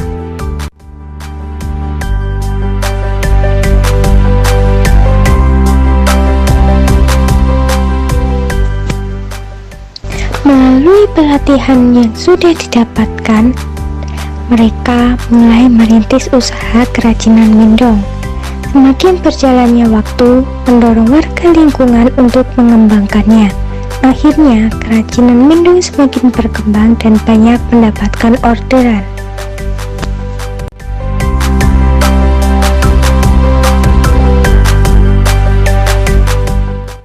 Bahan bakunya sendiri didapatkan dari masyarakat.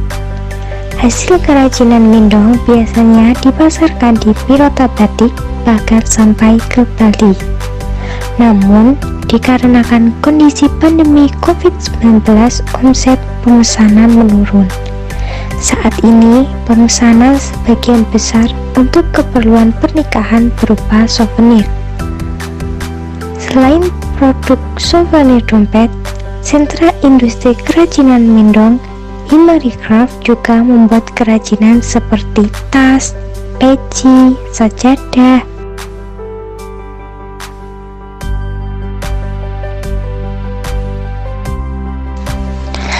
Mari kita jaga potensi desa yang ada di sekitar kita dengan melestarikannya.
Desa Wisata Turbo berlokasi di Dusun Turbo, Purwobinangun, Pakem, Sleman, Yogyakarta.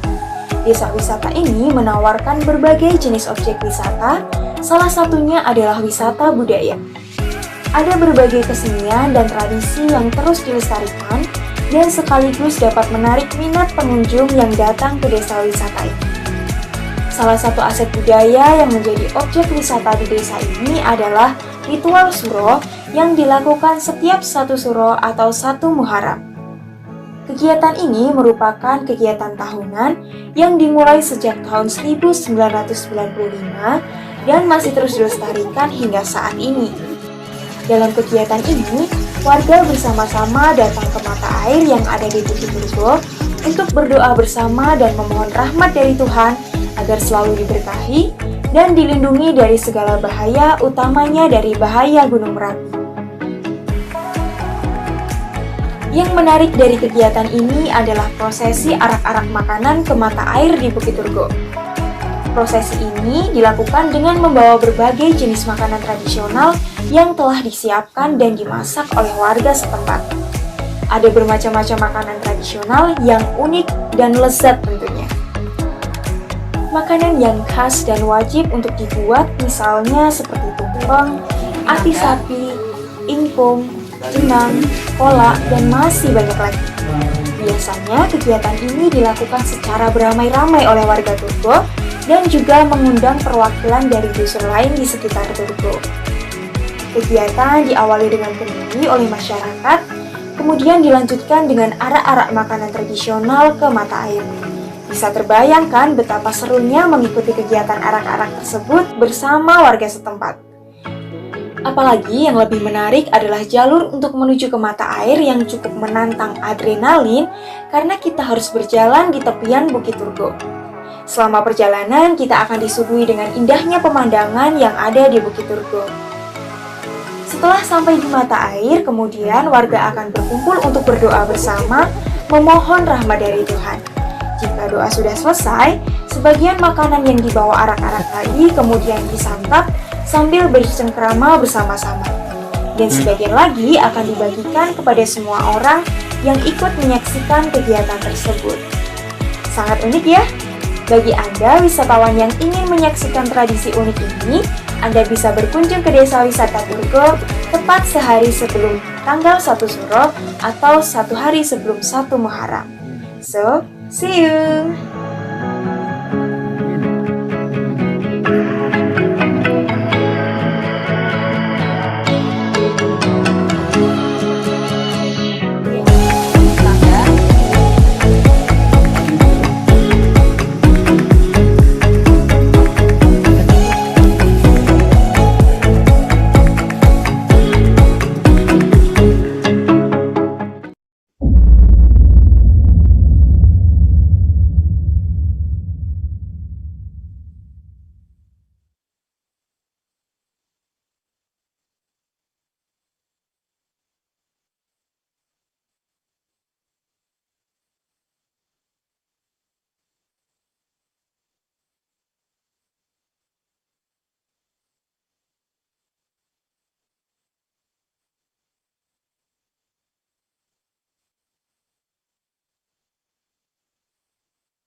Virus SARS-CoV-2 yang menyebabkan infeksi pernafasan COVID-19 tidak dapat dilihat dan tidak mudah diketahui siapa saja di sekitar kita yang membawa virus tersebut. Sejalan dengan perkembangan kasus virus corona yang semakin tinggi, menggunakan masker dengan benar menjadi salah satu cara efektif dalam pencegahan penularan COVID-19. Sesuai dengan fungsi dan kebutuhannya, masker dibedakan menjadi beberapa jenis. Masker N95 memiliki tingkat keefektifan 95% yang mampu menyaring partikel besar hingga partikel sangat kecil. Masker N95 dapat menjadi pilihan dalam penggunaan masker. Namun, perlu diketahui bahwa masker N95 memiliki harga yang lebih mahal daripada jenis masker lainnya. Surgical mask atau masker medis atau masker bedah memiliki tingkat keefektifan hingga 60%. Masker ini melindungi dari droplet yang bisa masuk ke hidung atau mulut, menyaring partikel besar di udara, dan memastikan droplet tidak menyebar ke orang lain. Masker kain memiliki tingkat keefektifan 7 hingga 49% sesuai dengan bahan dan lapisan yang dibuat. Masker ini mampu menjebak droplet yang keluar saat orang yang memakai masker bersin, batuk, atau berbicara. Setiap jenis masker memiliki tingkat keefektifan masing-masing. Masker N95 memiliki tingkat keefektifan paling tinggi. Namun, masker tersebut memiliki harga yang lebih mahal daripada jenis masker lainnya. Lalu, apakah ada cara lain untuk meningkatkan keefektifan penggunaan masker? Apakah kita harus memakai double masker untuk meningkatkan keefektifannya? Menurut penelitian, penggunaan satu masker kurang efektif. CDC menyarankan double masker, yaitu menggunakan 2 macam masker secara bersamaan untuk memberi perlindungan lebih. Sejalan dengan pernyataan John Tibrok, salah seorang petugas medis COVID-19 CDC, mengungkapkan, menggunakan masker biasa dapat berfungsi mencegah penularan COVID-19. Tapi, seiring beredarnya varian yang lebih menular, kita juga perlu meningkatkan kesesuaian agar bekerja lebih baik. Oleh karena itu, dalam penggunaan double masker tidak sembarangan. Berikut beberapa perpaduan double masker yang tidak tepat. Masker N95 dengan masker N95 adalah perpaduan double masker yang salah. Selain masker tersebut memiliki harga yang lebih mahal daripada masker lainnya, perpaduan tersebut tidak dianjurkan. Masker medis dengan masker medis adalah perpaduan double masker yang salah. Berdasarkan standarisasi CDC NIOSH, penggunaan masker medis secara double tidak akan meningkatkan kemampuan filtrasi. Masker kain dengan masker kain adalah perpaduan double masker yang salah. Hal ini tidak dianjurkan karena tentunya akan mengganggu kenyamanan saat bernafas. Lalu, bagaimana penggunaan double masker yang tepat? Perpaduan masker medis dan masker kain dianjurkan berdasarkan penelitian yang dilakukan oleh CDC. Perpaduan ini memiliki tingkat keefektifan 96,5%. Dengan kombinasi ini, penyaringan partikel di udara dapat diperoleh. Tetapi kenyamanan saat menggunakan masker juga perlu diperhatikan agar area mulut dan hidung dapat tertutup dengan benar. Bagaimana prosedur menggunakan double masker yang tepat? Cuci tangan dengan sabun dan air mengalir atau gunakan hand sanitizer sebelum menggunakan masker.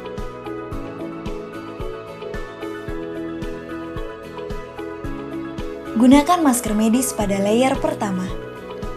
Sisi hijau digunakan di luar sebagai penyaring dan sisi putih di dalam sebagai penyerap. Pastikan masker menutup mulut dan hidung, lalu kaitkan dengan kuat.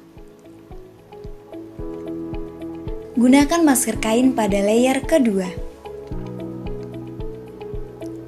Pastikan masker menutup mulut dan hidung, lalu kaitkan dengan kuat. Hindari menyentuh masker saat digunakan. Untuk melepas masker, lepaskan masker dari belakang dengan memegang talinya.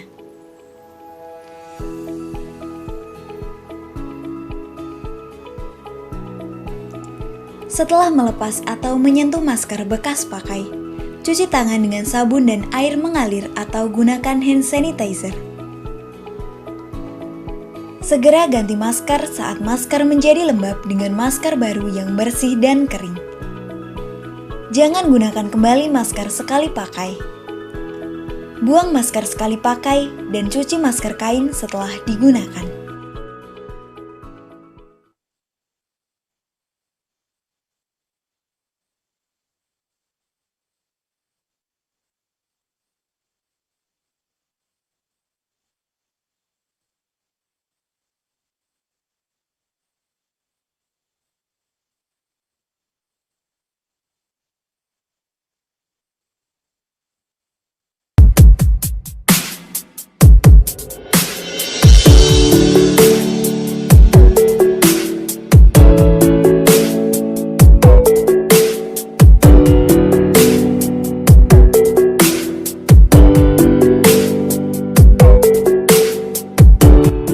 Dusun Wringin Lor merupakan salah satu dusun yang terletak 12,5 km dari puncak Gunung Merapi.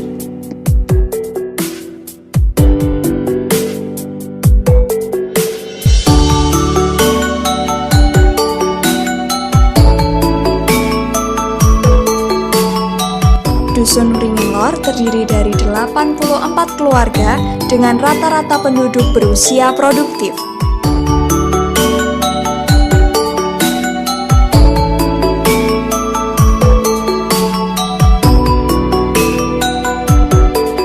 Dusun Wringin Lor memiliki sumber daya alam berupa perkebunan salak yang sekaligus menjadi salah satu sumber mata pencaharian sebagian besar masyarakat. Namun, banyaknya hasil panen dari perkebunan salak tersebut justru membuat harga jual salak sangat rendah dikarenakan permintaan yang sangat sedikit. Untuk mengatasi permasalahan tersebut, diperlukan upaya untuk meningkatkan nilai jual buah salak dengan mengolahnya menjadi produk baru, salah satunya jenang salak.